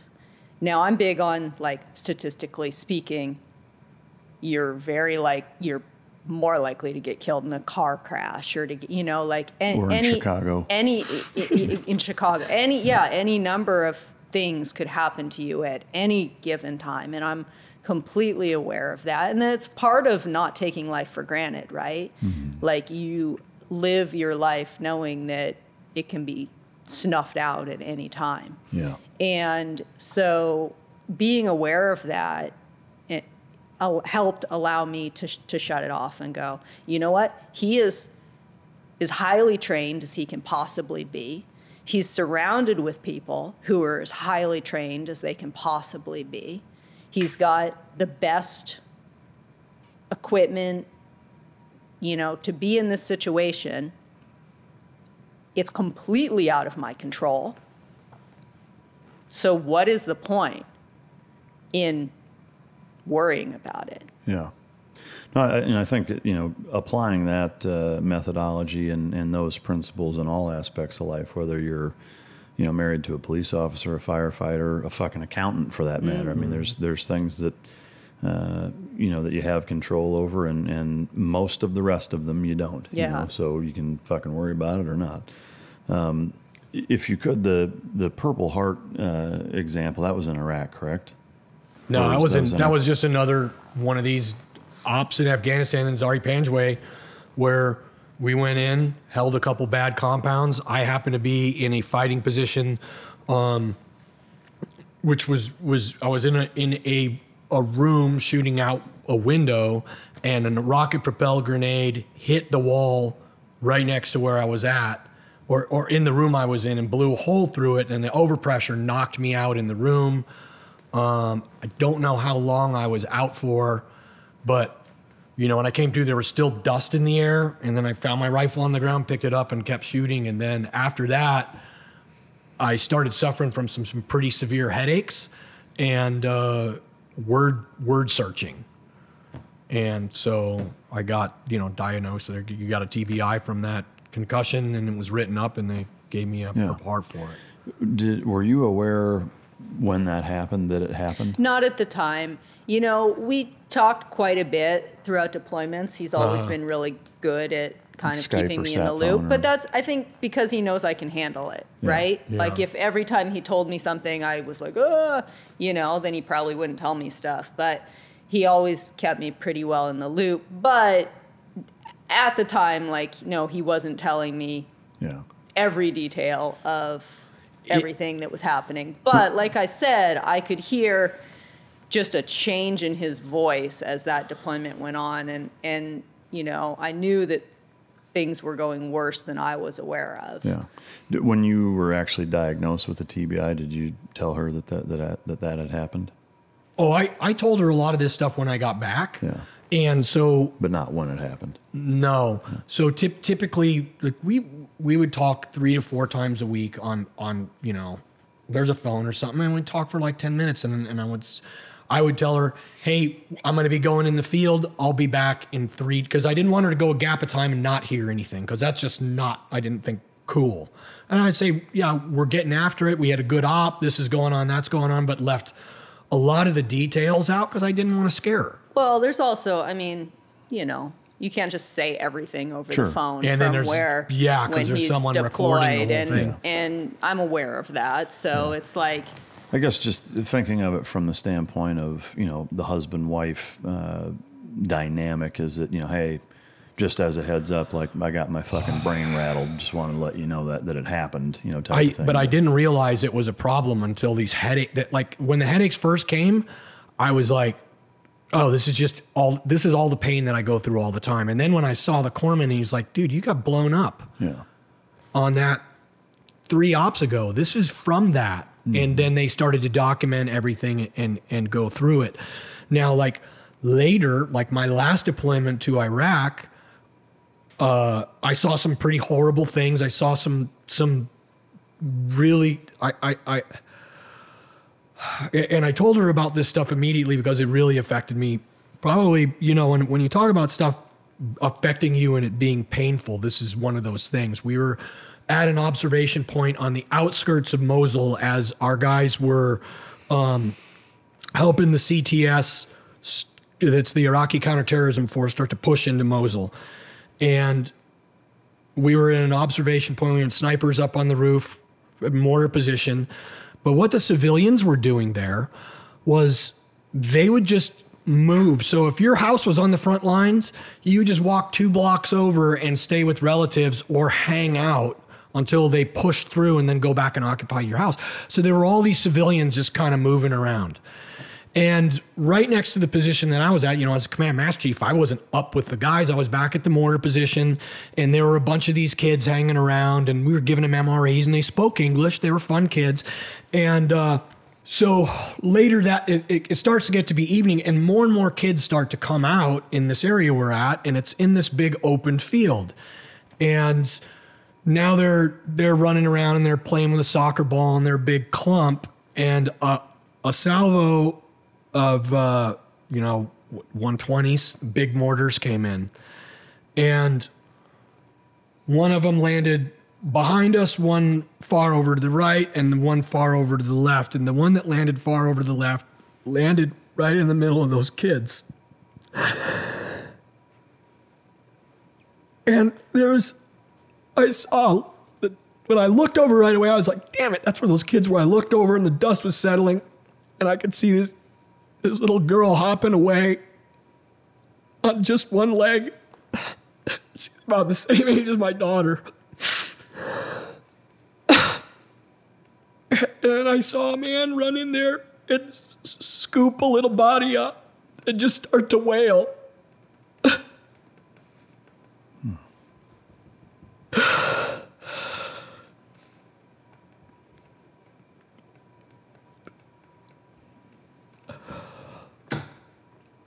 And I don't ever want to lose that. I don't ever want to lose how that makes me feel. And going into harm's way when it's adults fighting adults and you're bringing it doesn't invoke that kind of emotion. But when something like that happens to cute, innocent kids who I was fond of, that's horrible. And I had to tell her about that when it happened. A couple days later, one of the Iraqi soldiers, he got shot in the jaw, and it blew his jaw off, and his tongue was just hanging out, and he was trying to scream and just making this horrible noise, and that was kind of a horrible thing too. But yeah. That stuff that makes me, but what is it? What do I get out of that? That every second of my day, I appreciate my children and children everywhere. And we got to redouble our efforts to make the world a safer place for them. I really appreciate you sharing that experience. I know it's obviously hard to walk through that again, as it's, I would say probably without question, the worst experience that you've been through, and also provides a really good example of how to draw strength and purpose from as shitty of an experience as you can really imagine.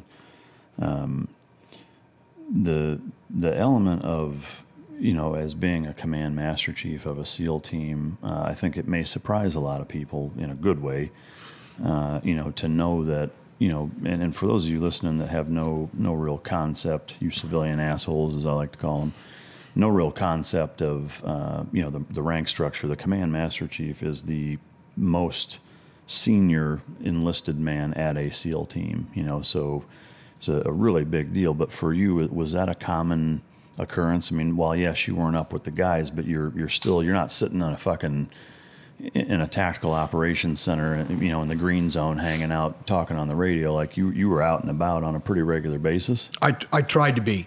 Yeah. I mean, because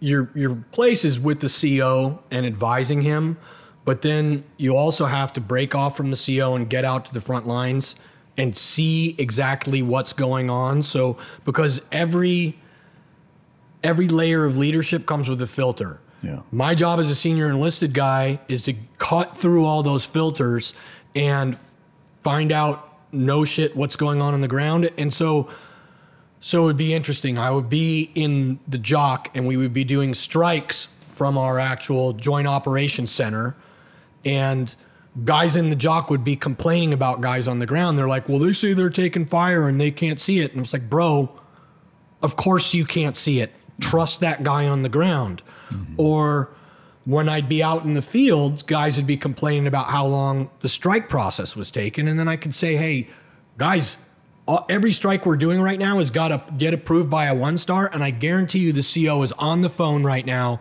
talking directly to that 1-star to get those bombs off rails.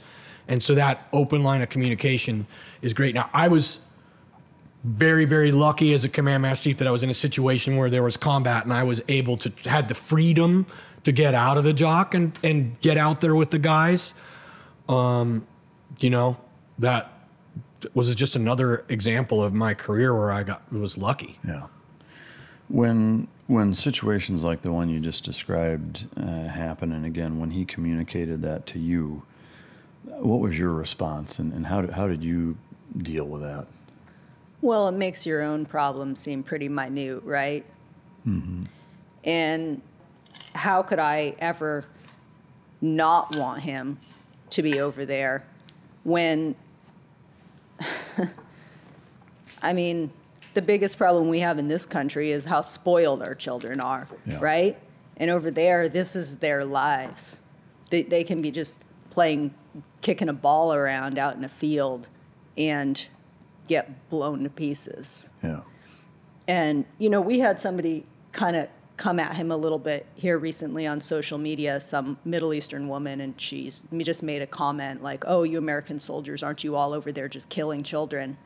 And Jason and I had a really kind of insightful little conversation with her on social media. And it's not that, you know, most American soldiers, they're over there because they care about children, because that affects them. To try to prevent stuff like that. Because they don't want those children to be hurt. They don't want our children to be hurt.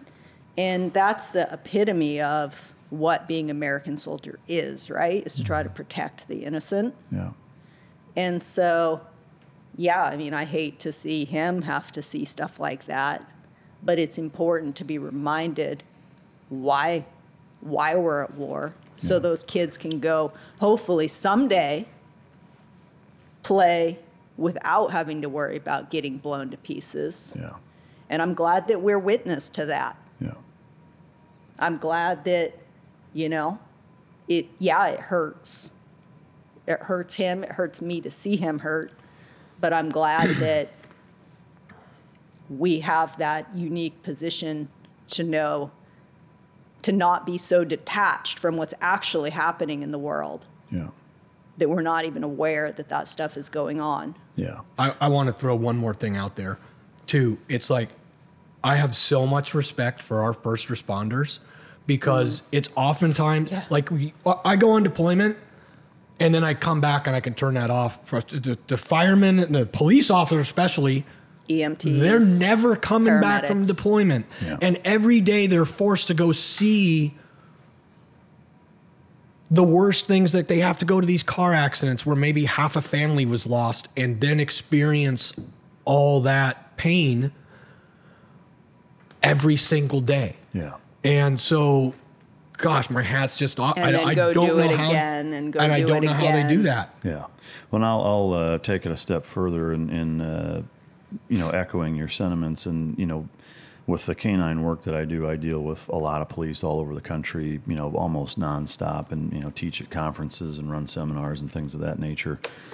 And agreed. I mean, not only, you know, are they dealing with that and not really ever coming home from it, but this is one of the things I talked about with my last guest, who actually spent 4 years as a Marine and then has been a cop in the Chicago area for 22, is that, you know, it's a lot easier, I think, for soldiers to detach from an enemy that doesn't look like you, doesn't speak your language, culturally absolutely. is about as opposite as you can get, and you're coming home from that. Like, that's a very stark contrast in terms of what you're dealing with, and you're also dealing with it, you know, halfway across the world. These guys are seeing some of the very same horrors of human nature with people from their communities, a half mile from where their kids may go to school. Yeah. You know, and you couple that with they don't ever get a break from it, and half the fucking population motherfucks them, you know, nonstop, and not only doesn't appreciate them, actually does the opposite and throws fucking water at them and mocks them and all this other shit. And so, yeah, I'm glad you brought that up. Yeah. There's a huge law enforcement population that listens. So, on behalf of all of us, thank you to you guys for everything that you do. I know that I don't envy that job, and I'm glad that there's as many good motherfuckers doing it as there are, because it needs to be done. So, thank you, ladies and gentlemen, for doing that. Is there a single operation in any of your deployments that stands out as being the most successful, where you're kind of the most proud of what you guys accomplished? So when early in that deployment, to Afghanistan. Well, I mean, our guys were involved with clearing the whole eastern side of Mosul. That was huge. But back to my Afghanistan deployment, there was an operation that the SF planned, and we just plussed up their numbers, and we went into a town in the Helmand Valley called Marja, and up until that point in 2009, there had been no coalition ever in Marja. They had complete freedom of movement, the Taliban did there. So they were consolidating all their opium there, making it into heroin, and then that's how they were funding a lot of the war with drug sales and shipping it down to Pakistan. And we choppered into the middle of it. I think the ground force is about 100 strong, and held 4 square blocks for 4 days solid. We captured like 8,000 pounds of opium, 800 pounds of heroin. How much of that did you sneak back on? They were piss testing us Non-stop. once a week. Yeah. But it was incredible. But what was really, really stunning about that is it was basically a 4-day firefight, because the Taliban threw everybody they had at us initially, because it was such an affront to them that we came into this place where they had freedom of movement, and then brought guys up from Pakistan, so it was nonstop. So as guys were getting wounded in this horrendous fire, the medevac pilots, Pedro was their call sign, they as soon as they would be just orbiting, waiting for someone to get hit. Someone would get hit, and they would just come right in the middle of these huge firefights and land on rooftops or wherever to get the wounded out with complete, when they talk about in words, complete disregard for their safety. This was maniacal disregard for their safety.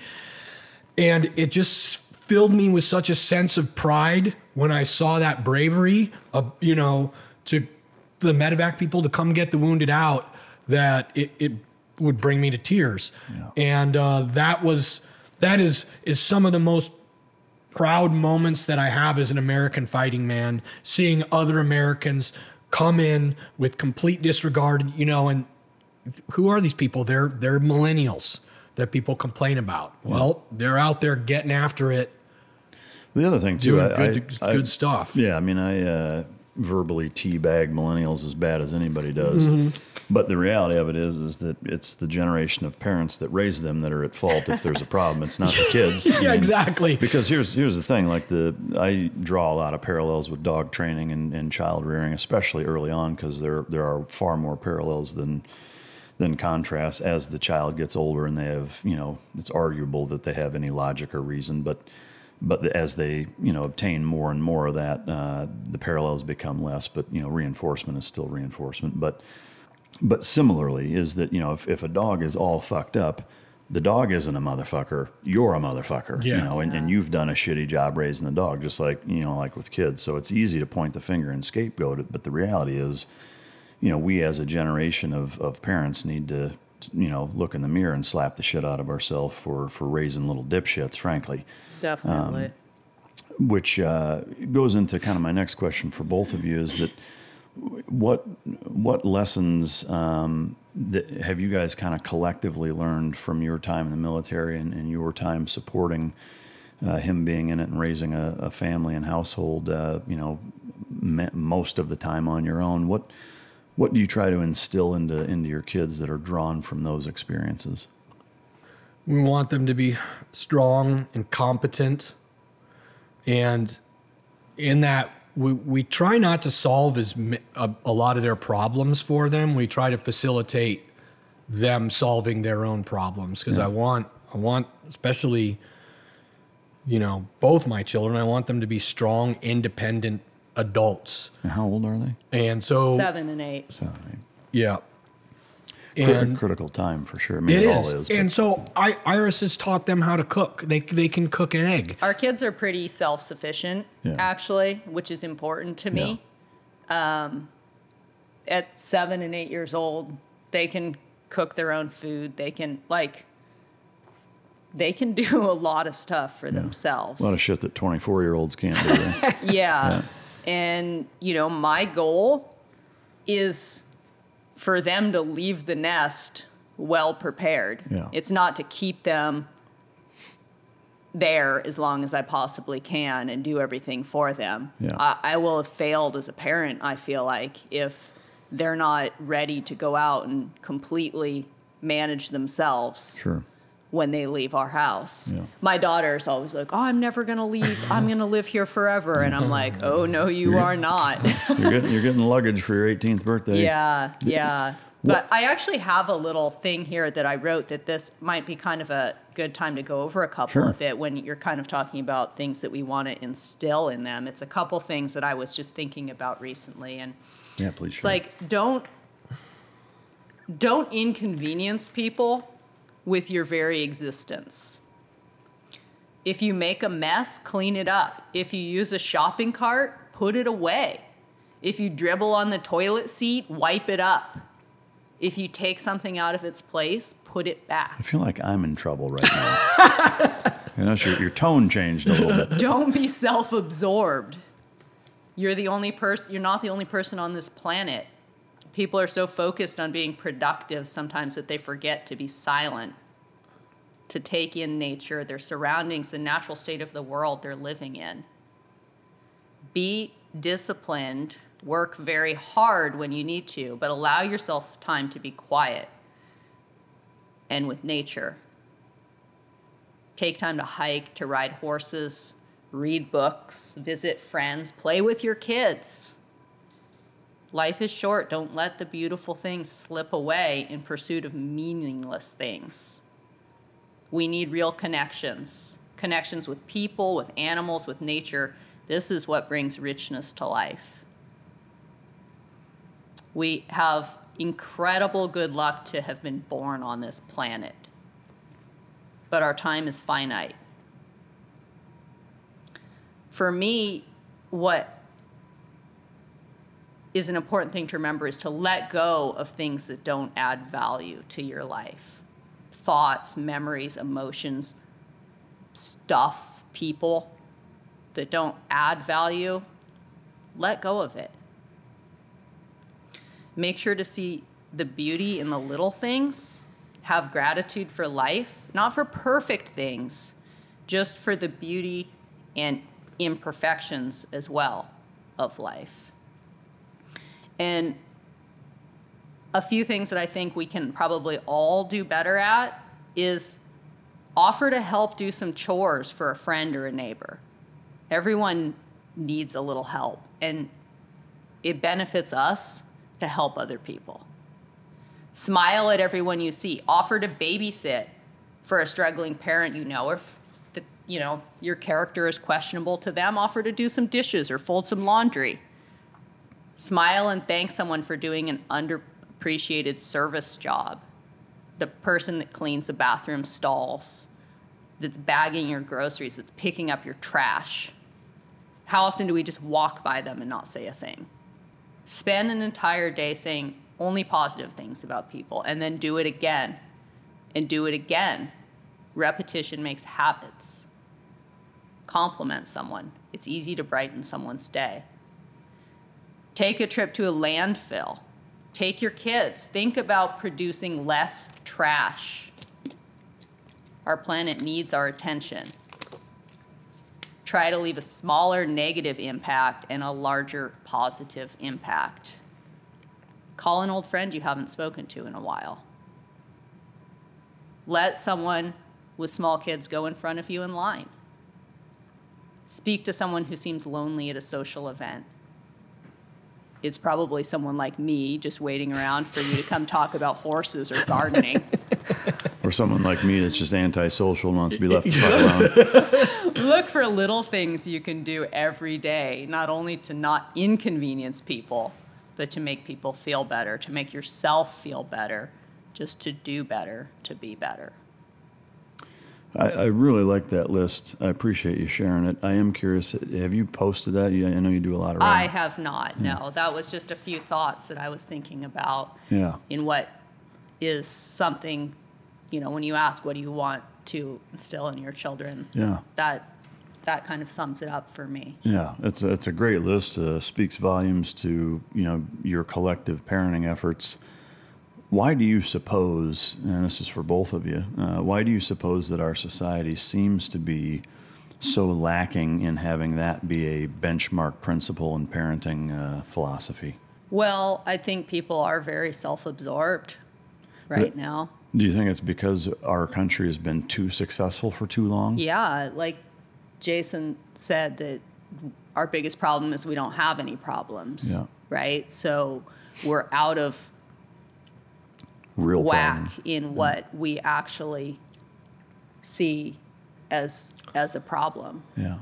But people, the good news is that I don't think people are inherently bad. Otherwise, Jordan Peterson wouldn't be as popular as he is. They're all trying to get better. That's why people love podcasts so much, right? Yeah. They want to get better. They just need some kind of guidance. Yeah. I feel like, and there's a lot of people really looking for that. Yeah, and looking up at different ideas, and you listen to different people saying different things. We do all the time. We're constantly trying to improve our lives. Uh-huh. One of the things that you talked a little bit about, minimizing trash. Yeah. Which is, I mean, you think about something as simple as go through a McDonald's drive-through and order some special shit. Yeah. Like order some things by themselves, or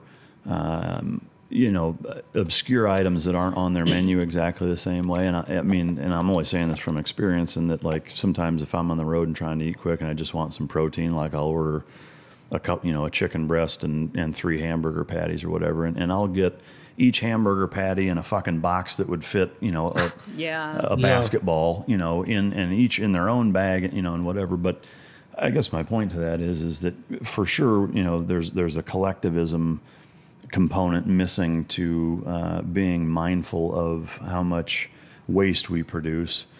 But I would also say, one of the things that I don't typically hear really anybody talking about as it relates to problems in terms of the globe and pollution and things of that nature is fucking population. It's the biggest. It's the biggest problem. Yeah, I mean, to me, like there's an irony in human beings' approach towards saving the planet, and shouldn't come as a surprise, as selfish as we are, is that we're pointing the finger at everything else instead of being like, actually, it's us. But not by saying, well, it's you people that do this. It's not me. It's you that drive that car. It's you that waste all that other bullshit. And it's like, I don't give a shit how efficient you are or how well-oiled a recycling machine, how it's ingrained into a society runs. The fact is that the globe is the size that it is. The resources are what they are. And at this point, with almost 8 billion fucking people, I don't care how you skin it. Like, there's only so many things you can do to maximize that. And we're getting to that critical mass threshold in which, like, it doesn't fucking matter how you set things up. There's just too many people. We were talking recently about what we'll look back on in like 50 or 100 years and go, I can't believe we didn't do better at that. Like, what could we have done better at? And I really think it's the environment. Yeah. I think that we are having, and you're right, population, it's, what did I say? I read something recently, in like the last 60 years or something, the percent that our population has grown. And that's just going to keep snowballing, right? Yeah. It's just a snowball effect. Yeah. And it's insane. And we have to start being more conscious. Well, in a lot of countries, there's negative population growth. The Russians and the Japanese have got that problem. Well, we probably do here too, really. I think so. There may be negative population growth, but our overall, population is still... The fix to that is getting birth control everywhere so every woman has access to it. But I also think, and I don't know the numbers, so this is me legitimately pulling it out of my ass, but, if you think about all the people that like, I don't know, I can count on one hand the amount of people that I know that have more than 2 kids as a couple. Yeah. I know way more fucking people that don't. Having said that, between how many people we let come into this country legally and how many people come in illegally, to me, that's the scale tip. Now, I don't intend to spend 2 hours on this episode talking about immigration, but that's a huge factor in our nation's population. That's our nation, but it doesn't affect anything with the entire globe. And I think we do need to look at the global problem that is Yeah. the human population No, and for our sure. impact on it. Yeah, for sure. I mean, of course, our nation is close to our hearts, and we want to keep it in the best shape that we can. But it really is so much larger than that. The good news, here's the good news, is the good news is that hunger is down, and what's the other one? Literacy is up. Yeah. And when the trend is that when people become more educated, they have less kids. Well, and so people- hopefully that equilibrium catches up to where our population stabilizes before we hit a critical mass. You know, and then there's always the disease that could just pop up and knock us in half. Yeah, I mean, which is you know. how nature usually deals Well, with Which it. probably will happen at some point Yeah. when we get too far The tip. But at that point, pandemic. how much damage have we already done? Yeah. Yeah. Well, yeah. Mother Nature has the ultimate correction. She will you know, ultimately but- prevail. But I was just telling Jason, just flying in here, I Yeah. keep looking out the airplane window, and every single bit of land is marked by humans, right? Mm-hmm. It's all either divided up into perfect little squares and rectangles for agriculture, roads, massive wind farms with windmills, like all of it. And there's such tiny little areas left that are just pristine and untouched by humans. And I personally think it's incredibly important to try to preserve what little bit of that is left. Yeah.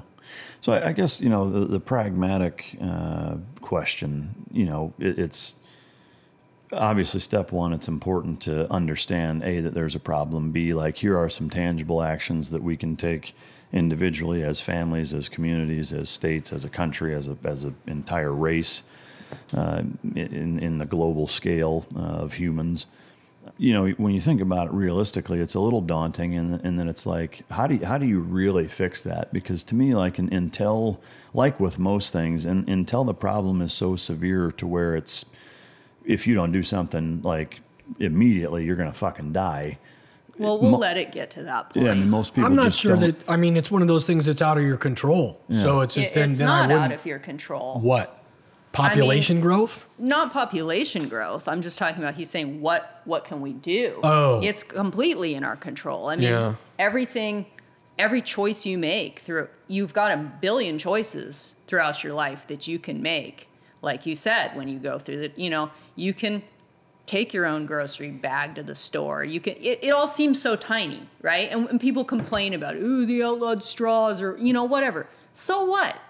Get a metal straw and bring it with you. It's not going to inconvenience you that much. Yeah. You're whining about just like, ultimately our goal is to do better by our planet, which is our home. It is our home. And it's amazing.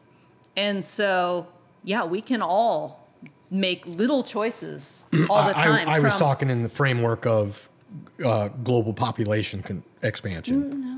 But you're absolutely right. There's decisions that that we can make every day, and you instead of pointing at someone else, start with your own in your own backyard. Yeah, 100%. Yeah, I guess for me, maybe I'm being negative Nancy at this point. I don't know, but it's the daunting thought of like, in the grand scheme of things, and again, I'm not trying to point fingers, and obviously America is an enormous contributing factor, arguably one of, if not the largest, but when there's India and China and Pakistan and the Philippines and places where poverty is such to where they legitimately or the reality is they just don't really give a fuck. When it comes down to whether you're going to feed your watch your family starve or go shoot endangered animals. Yeah. Or just, it's not a hard decision. Yeah. Am I going to survive, or am I going to try to be, conservatory in my waste efforts? People, again, like we're in a very comfortable position to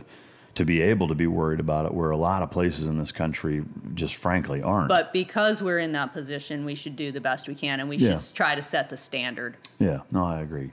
All right, so is there anything else that you'd like to share, I guess, again, kind of bouncing off of the perspective and paradigm shift that you tend to have by being over in some of these other places, coming back and having an appreciation and implementing a lot of the things that you may take for granted by not having these experiences. Is there anything else that you could share from any of your deployments that may shed some light on that kind of stuff? Man, I think we hit like the top ones. I think the one thing that I'd like to share from a leadership and a parent perspective is that the people that you lead and your kids will get more from the example that you set than from anything you ever say to them. So it's something that I've been trying to be cognizant of, like how Iris and I interact is going to affect the relationships that my kids have, because they'll understand how they're going to treat one another. Or if they see me in a car yelling at somebody or complaining all the time, that's going to happen. If I work at a place and there's like a no drinking policy, and then people see me out in town drinking, what the heck? So it's all about that example. And when I keep that in my mind, it tightens up my behavior. And I think it's a way to go. Yeah, that's the adage, what you do speaks so loud I can't hear what you say, right? Yeah, that's great. Yeah.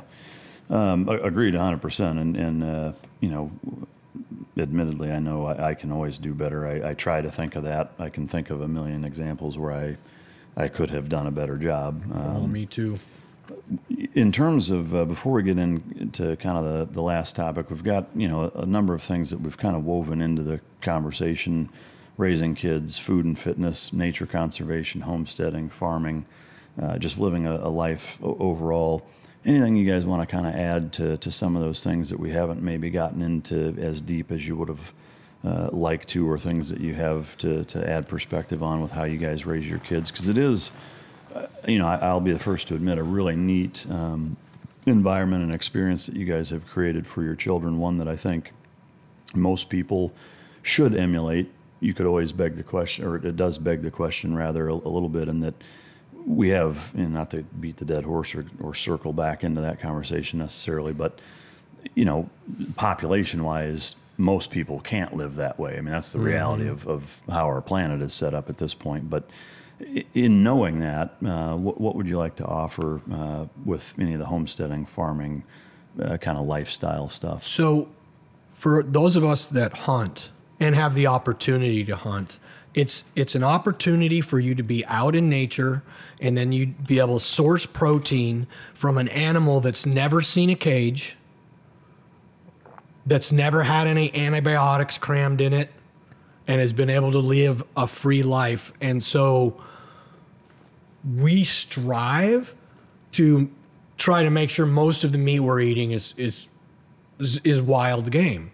And there are people that have an issue with hunting, and I think it's turning around right now, because people say, well, that's the ultimate free range food, period. Then the next thing we got to look at real seriously is our whole food system in this country.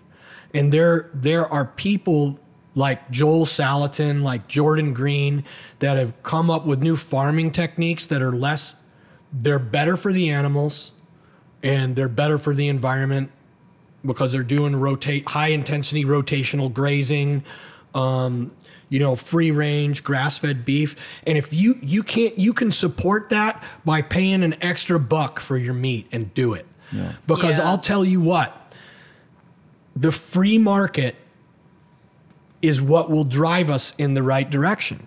And so when you decide to spend your money on free range, grass-fed beef, Costco is going to go get it for you. Yeah.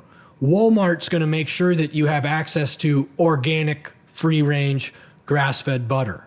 Yeah. And you're going to feel better, but then we'll move away from some of these, some of our farming practices are just, they're horrible. They're not cool, and we can do better, and you can drive that train by starting with your house. Yeah. Vote with your wallet, right? Yep. Yeah.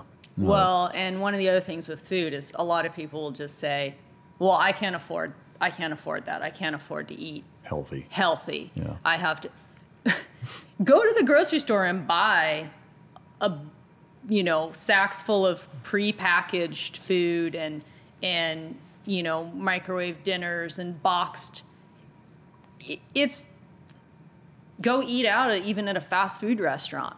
It's not that cheap. Yeah. And yeah, there's a few things where, like, if you go to the store and you look at organic free-range eggs versus conventional eggs are like $2 a dozen, and you might pay $4 or $5 a dozen for. There's a few things where there is a big difference. Right. Do the best you can, but there are ways to do better, and a lot of it is just how picky we are with what we'll eat. Oh, well, I only eat this, or I only eat that.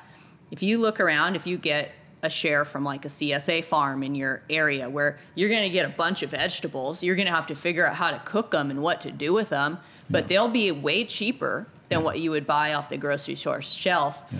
If you go buy half a cow or a pig from some local farmer, price per pound, it's going to be cheaper than what you pay for the cut up little packages of meat at the grocery store. Yeah. We get lazy. We get, about, well, it's a lot of work to cook all that food and whatever. But you can't actually tell me that it's that much more expensive when you do it correctly to eat healthy. Well, I mean, that and the fact that, it's the same thing. I mean, I tell dog owners that all the time. Like, you can feed fucking old Roy, or you can feed him a good raw, tip to tail, frozen raw, whole animal diet, which it's in the long run, you can't afford not to do the best, for us and the dogs. Well, and that's it. It's I can't afford it. Well, can you afford for your kids to be so fat they're not going to be able to do anything in their life? Can you afford for them to be sick, for you to be sick, for your body to be full of inflammation, for your, to hurt every time you get up? Can you afford all that stuff? Well, not, as a nation, we can't. And that I've had this discussion. I won't, go too deep into it. But, from a healthcare standpoint, and it's a big political hot button item, in that, everybody's trying to figure out this magic formula that's going to fix healthcare. And to me, it's like you can't see the forest for the trees, really, and that, you're not looking at the problem. The problem is there's too many fat, sick fucking people in this country, and there is no formula that works when there's more fucked up people than healthy people, and so you're trying to solve a problem that doesn't. I mean, it's like that movie Interstellar, where they spend fucking years on the chalkboard trying to figure out a problem that can't be figured out or whatever, and that's essentially what it is that if everybody took a little personal responsibility and said, I'm going to keep my fat ass out of the hospital by, doing better by, all of the personal decisions that I make, then, to me, that's the most effective way to put a little bit of breathing room on the healthcare system. But at any rate, again, you guys do a really neat and I think a unique job in kind of your perspective and how you raise kids and how you live, and one that I think anybody could and should strive to try to emulate in some capacity. One of the last things that I wanted to talk about and give you an opportunity to speak to is, because it's very near and dear to your heart, as well as all of us. I've had a couple of human trafficker guests on the podcast, or one in particular that runs an organization, Jeremy Mayhew, with Deliver Fund right here out of Dallas, but also in kind of that same vein of societal problems is sexual abuse. And I wanted to give you an opportunity to share what you wanted to share and kind of give your thoughts on all things that related. Yeah, thank you for letting me bring that up here. So while I talked about having kind of an idyllic childhood in the way that I was raised, there was some real darkness that went along with that. And that was that my parents' closest friend growing up, who we lived with for a time, and then he lived with us for a time throughout my childhood, was a sexual predator and started preying on me when I was 5 years old. And that continued pretty much consistently throughout my childhood. And this was a person who, was in a great position of trust with my family. He was older. He was more of like a grandparent figure to me, I guess you could say. I talk about it I go into depth a lot about it on, if you're interested in more, on the Jocko was kind enough to have me on several years ago on the Jocko podcast, episode number 70, called Facing the Darkness. And we talk about it pretty in depth on there. So anyone who wants to hear more about it can go listen to that. But it's something that I struggled with for a lot of years. Caused me, in my teen years particularly, when, as a teenager, you already are so, you think that the world is just out to get you and everything is the worst. You're so dramatic as a teenager, and it was really difficult. I went down a really dark spiral of starting to cut and burn myself, being really masochistic and dating much older men, and letting this stuff that had been affecting me my whole life really damaged me.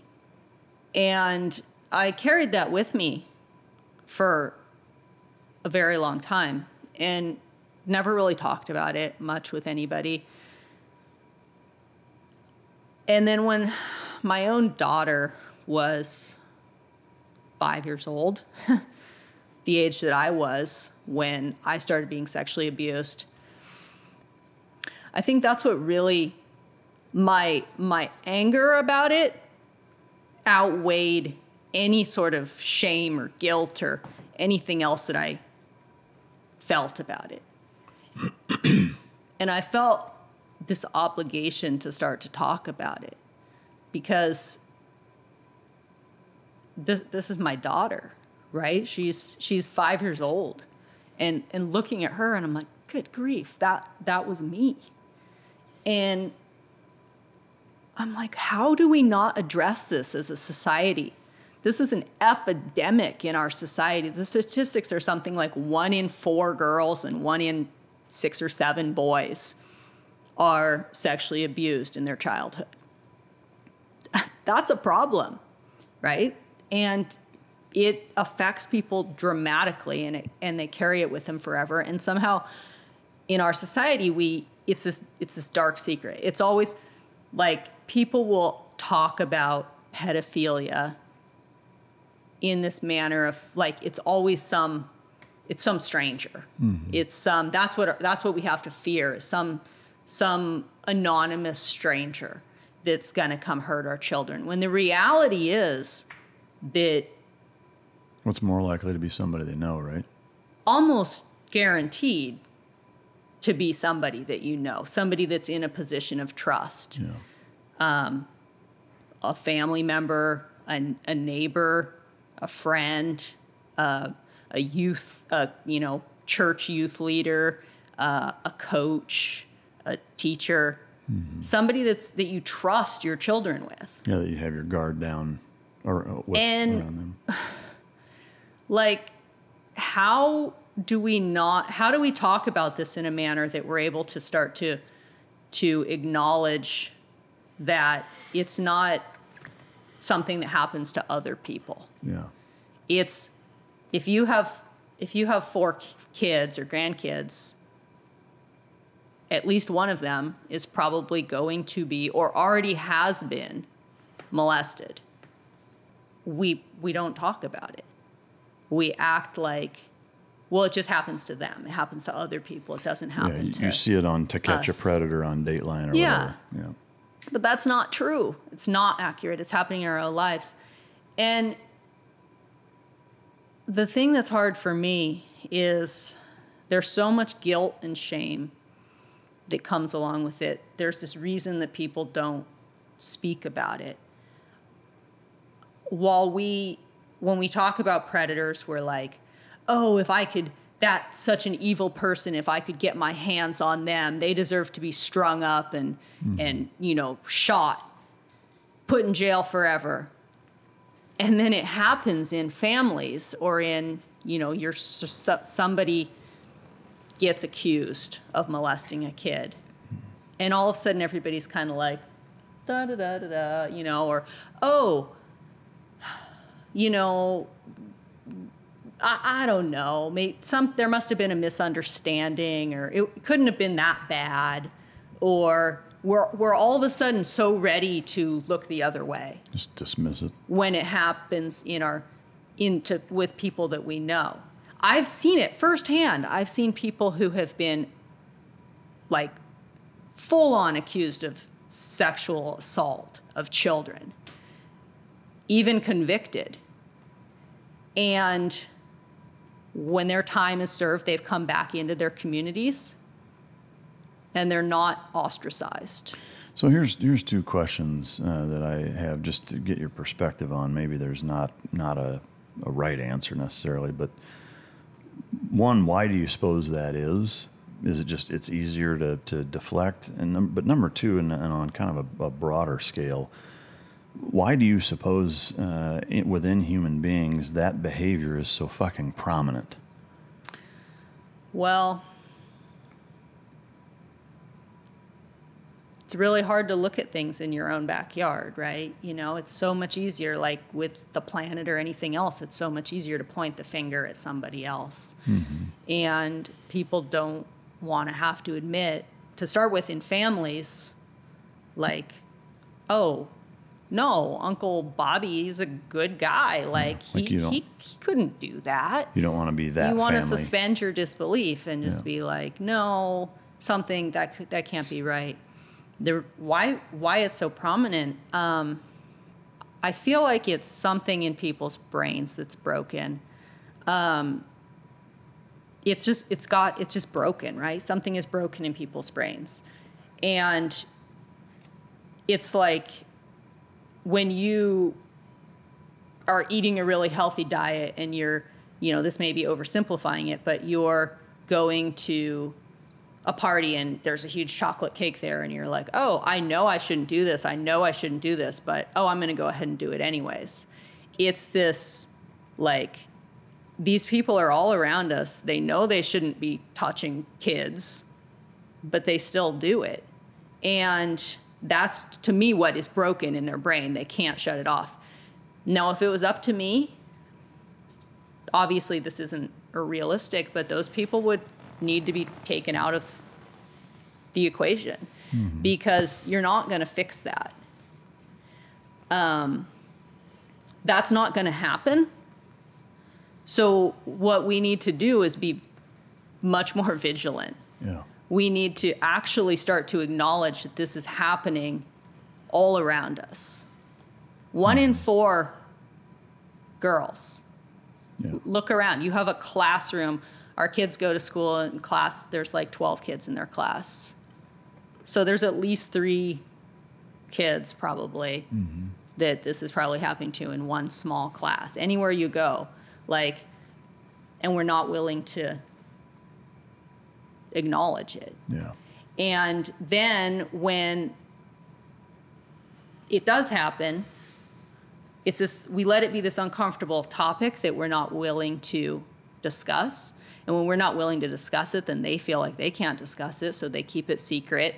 And they're like, well, somehow this is my fault and I should feel shame about this. They carry this all the way through their lives and let it affect them severely. And that's why there's a million other things that I would rather talk about. Yeah. Right? Like, I don't love talking about this subject. It's personally for me, but I feel an obligation to talk about it because I'm tired of people looking the other way. Mm-hmm. And, I have something here that I put down trying to come up with a solution for what we can do to do a little bit better. And this, I wrote this at one point, and I still think that it stands to be pretty accurate as far as how to talk to your kids about abuse.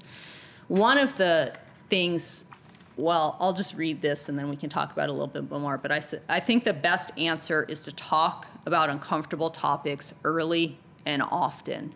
Don't just have the talk with kids.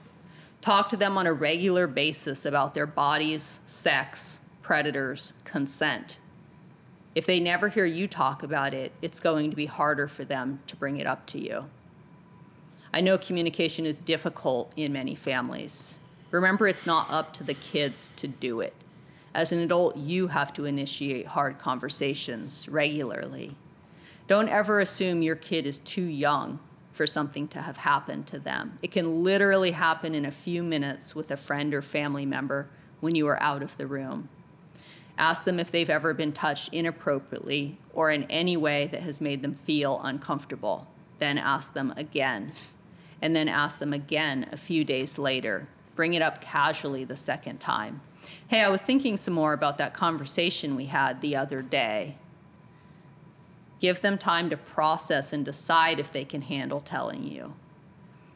Don't push kids to hug and kiss people if they are resistant to it, even family members. It's a topic that they should be familiar discussing with you. Everyone avoids the topic and treats it like a dark secret that we can't talk about. This makes kids feel like they can't talk about it either. Take every opportunity to bring it up in conversation, a news story, a Facebook post, a friend dealing with issues. Talk about what's going on and why. We may think we're doing our kids a favor by keeping this horrible stuff from them, but the statistics and the brave people who have spoken out despite the guilt and shame prove that most likely your child or grandchildren will have to deal with it alone if you aren't proactive. Some kids just will not talk no matter what. Be observant, and if anything ever seems even slightly off, follow your gut instinct. If a child or teen tells you they haven't been touched or molested, don't take their word for it. Kids can be amazingly good at keeping secrets. Going back to that, why I say to ask them, and then ask them again, and then ask them again. When I was a kid, I remember one time in my childhood, someone else made an accusation towards my molester, and that he had been, a woman claimed that he had been caught, that she had caught him molesting another little girl and accused him of that. And people didn't believe her. And I remember my dad coming to me and asking me if he had ever done anything to me. And I was completely caught off guard when he asked that, and I said no, because I wasn't prepared to deal with what saying yes would look like.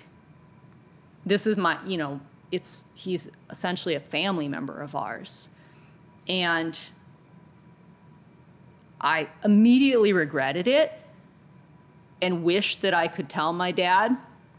But I felt this relief come off my dad, right? When I said no, It was like, oh, thank goodness. And you wanted to keep and that. That's it. That's good. And he didn't ever ask again. And I honestly believe if he, and I hope if my dad listens to this, he doesn't feel any guilt over this. It's what everybody does.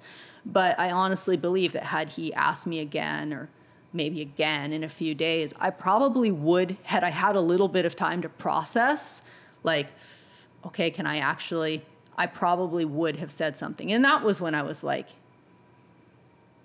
maybe 9 years old. Yeah. Had I said something then, that could have spared me many years to come still of dealing with this. Did you ever talk to your dad about it?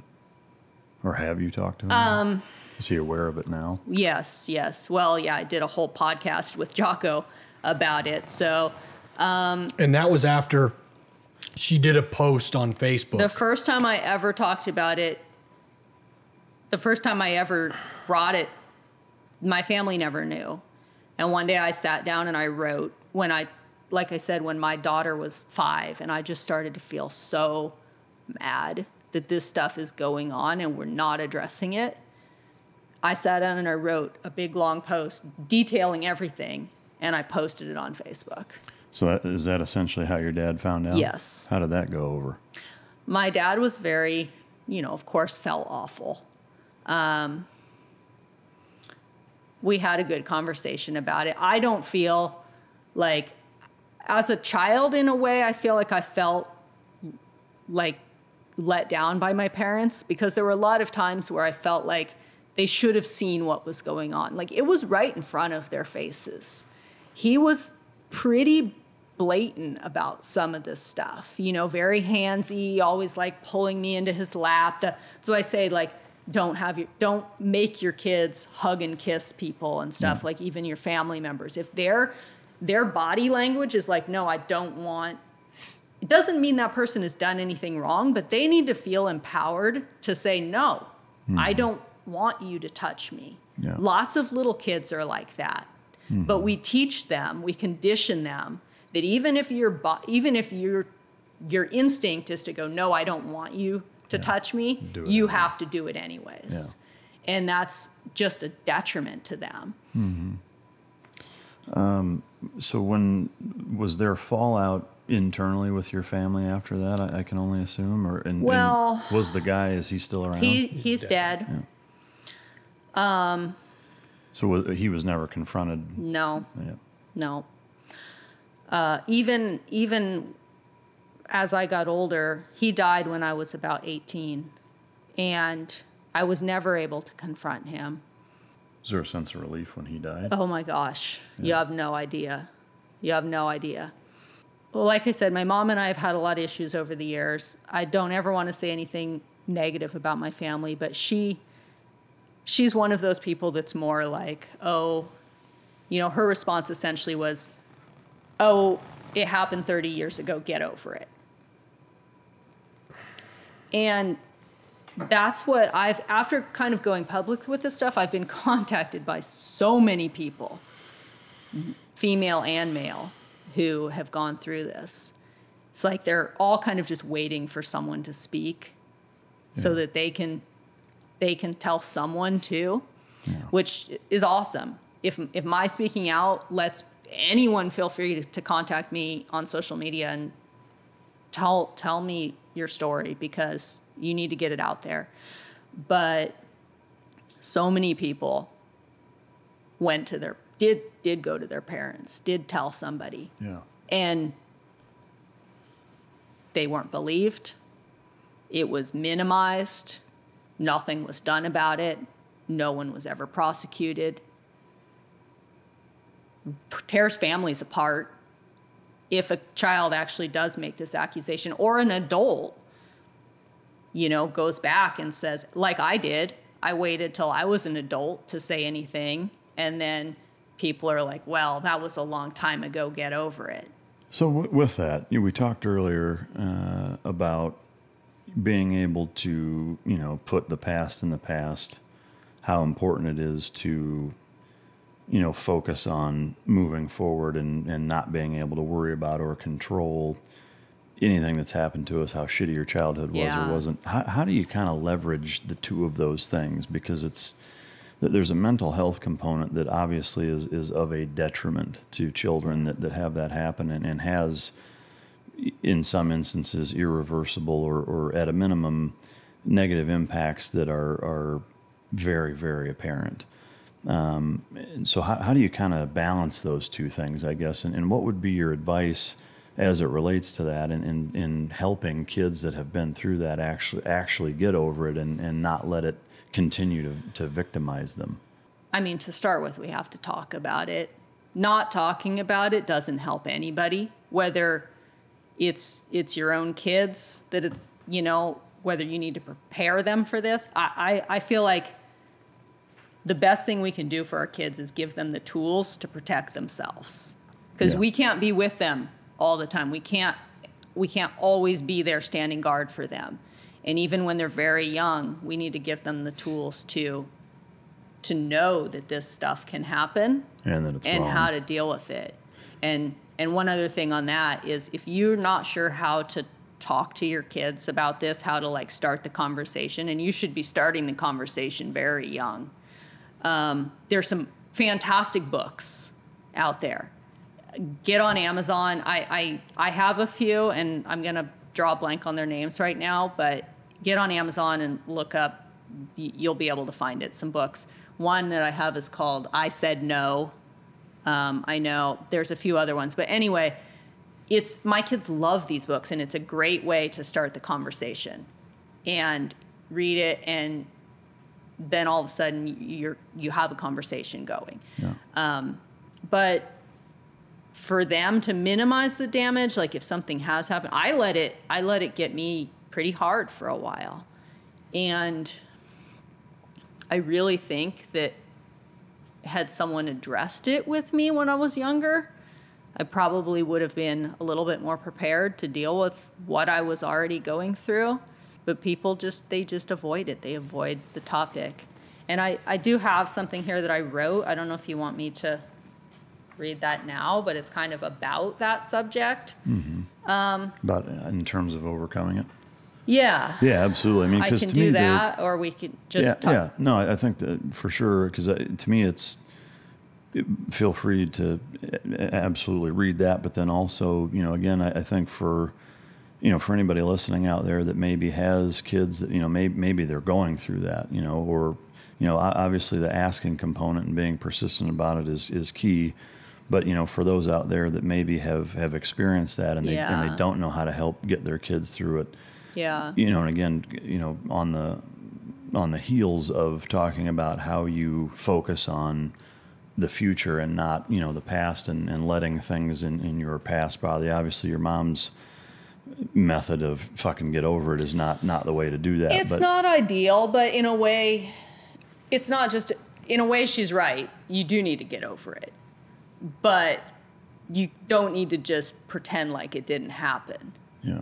And that, for me, is how do you get over it while doing everything you can to make sure that it doesn't happen again, it doesn't happen to you. You can't go back and change what happened to you, right? So how have you gotten over it?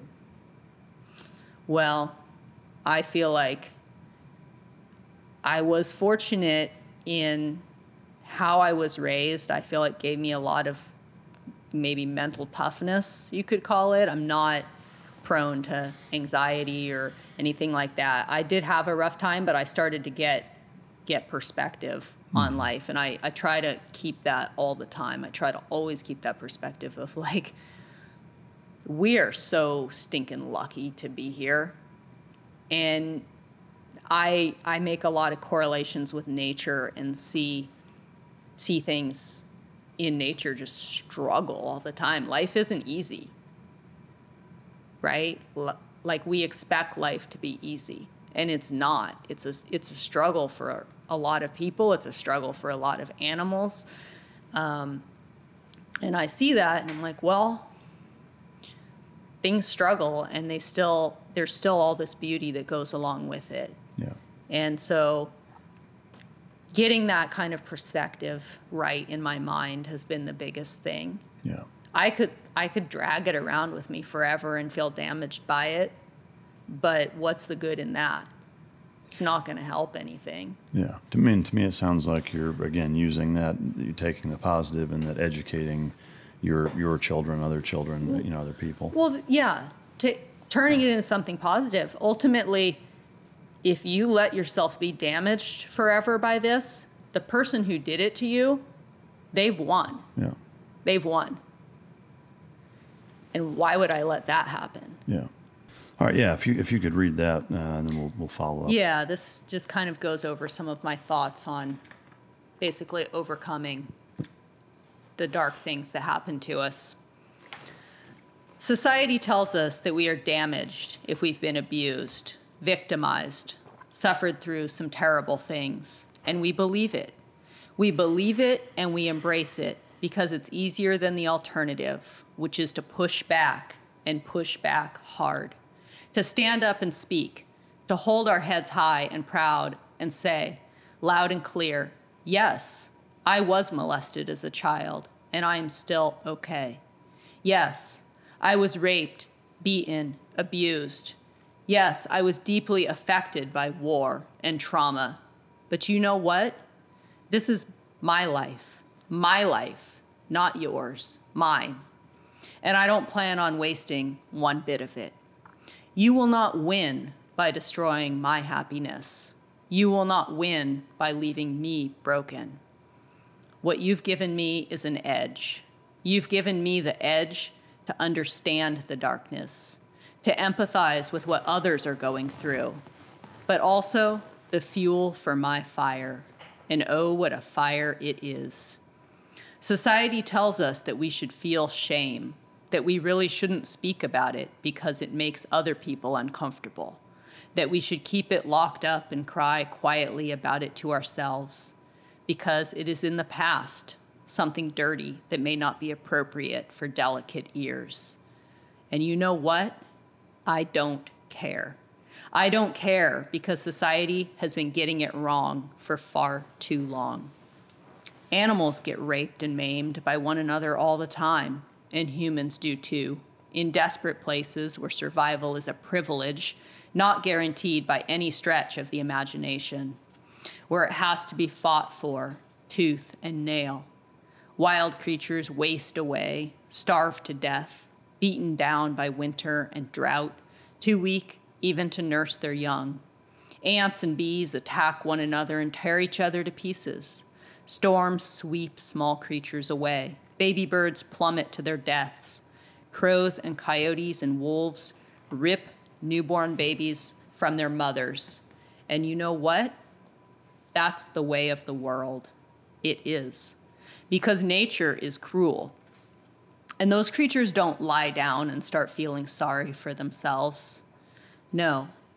They fight and claw and dig their way through the hardships and survive. Nature is cruel, and not one bit of it changes because we decide to be too delicate to handle it.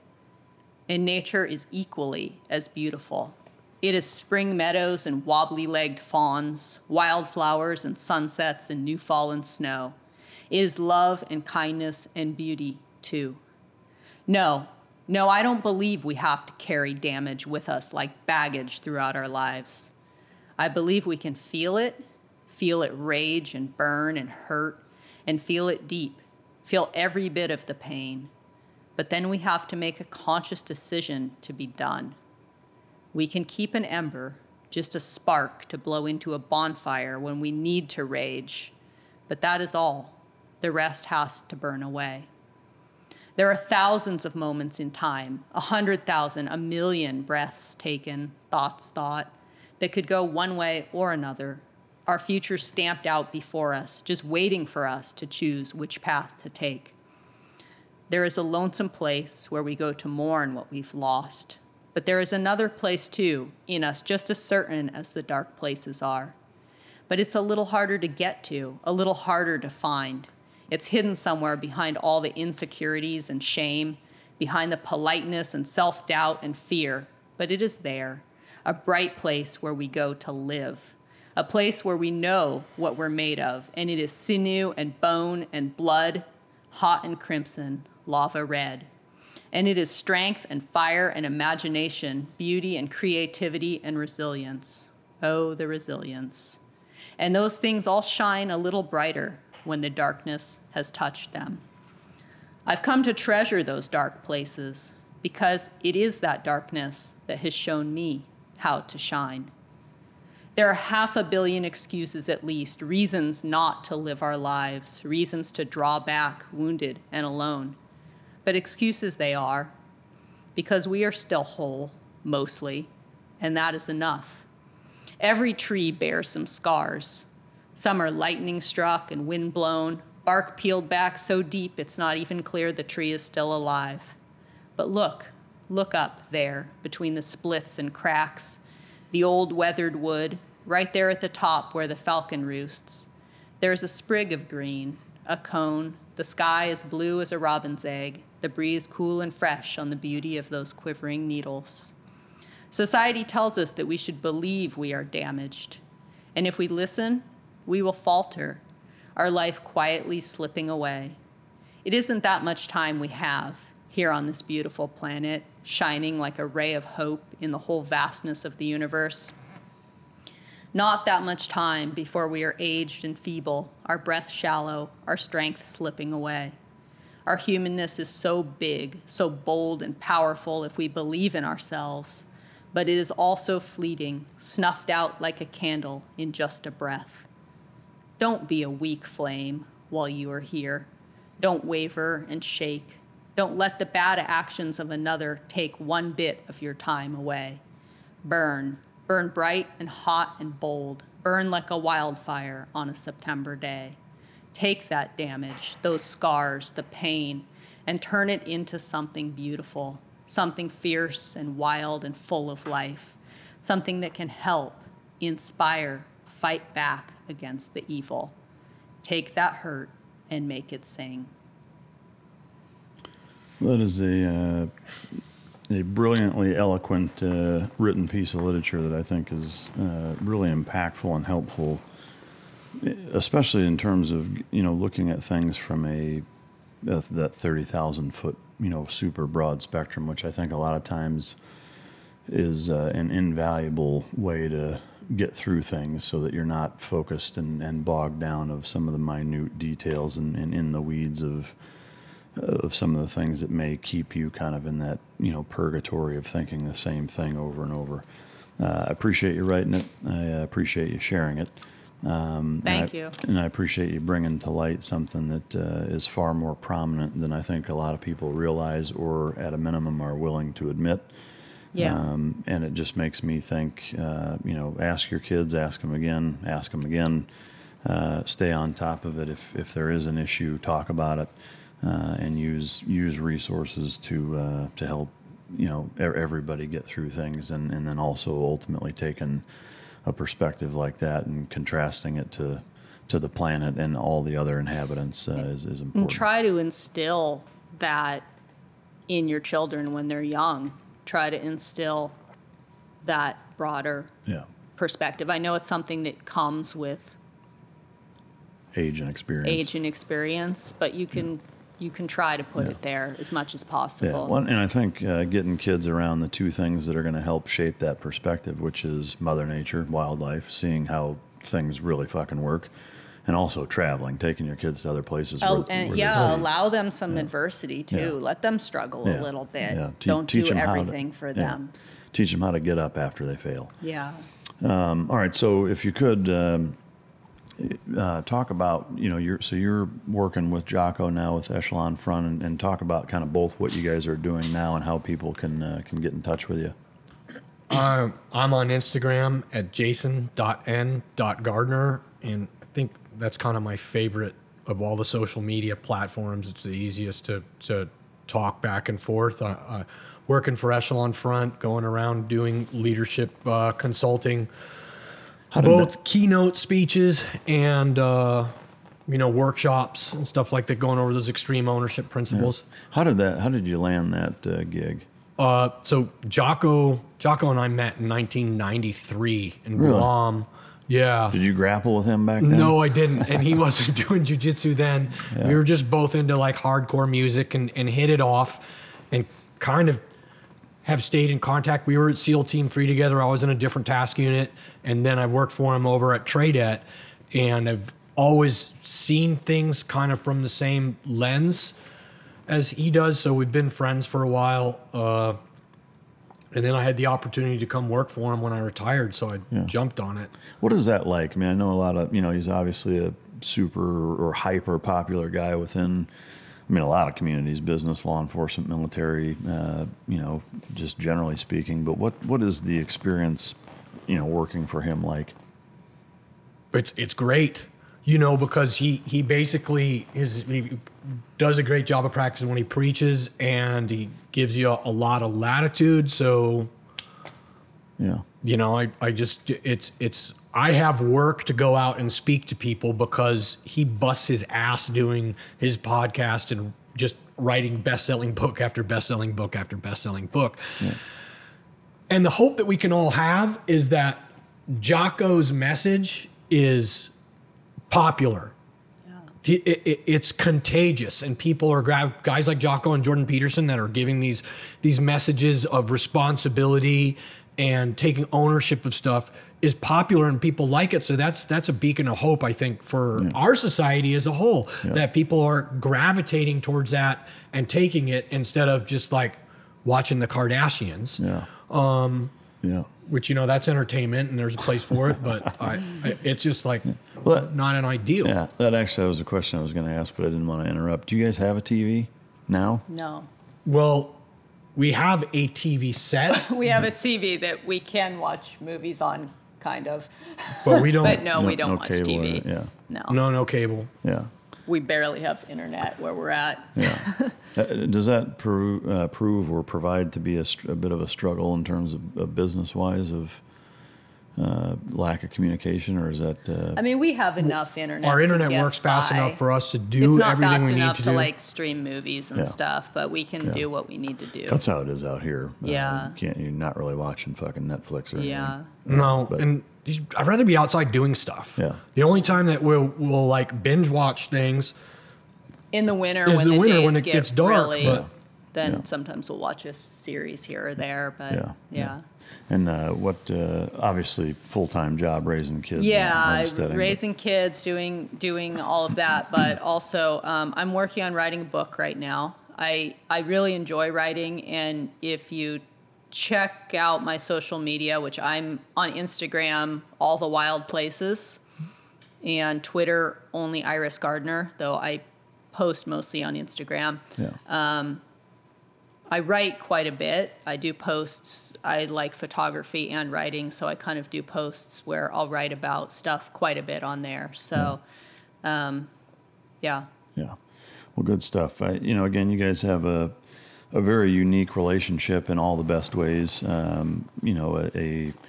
A household and environment that has been created for your kids that again, I think most people should at least try to emulate, because I think it's really positive and healthy.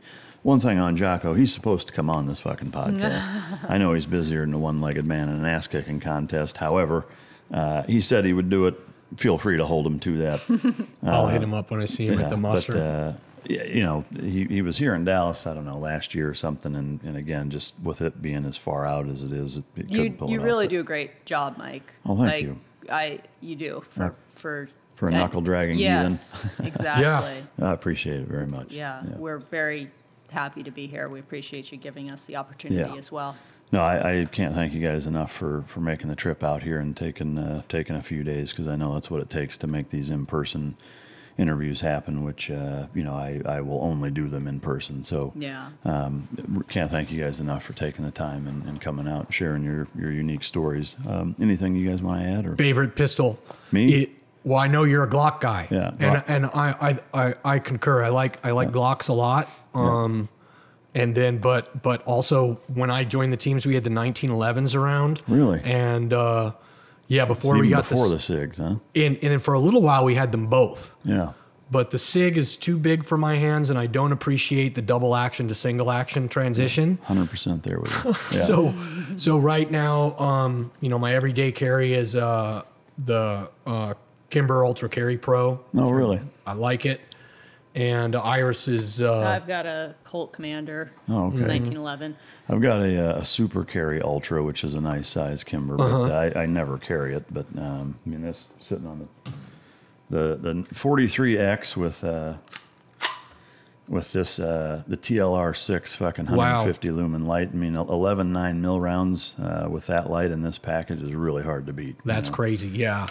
So I have that tucked in my waist pretty much 25 hours a day. But it's awesome. It's cool that you carry too. I grew up riding horses out in the woods by myself. I was turned loose with a horse and a rifle when I was 12. Yeah, God, that's awesome. And, when you're in a place where you're more likely to get eaten by a cougar than not, it made sense. Yeah.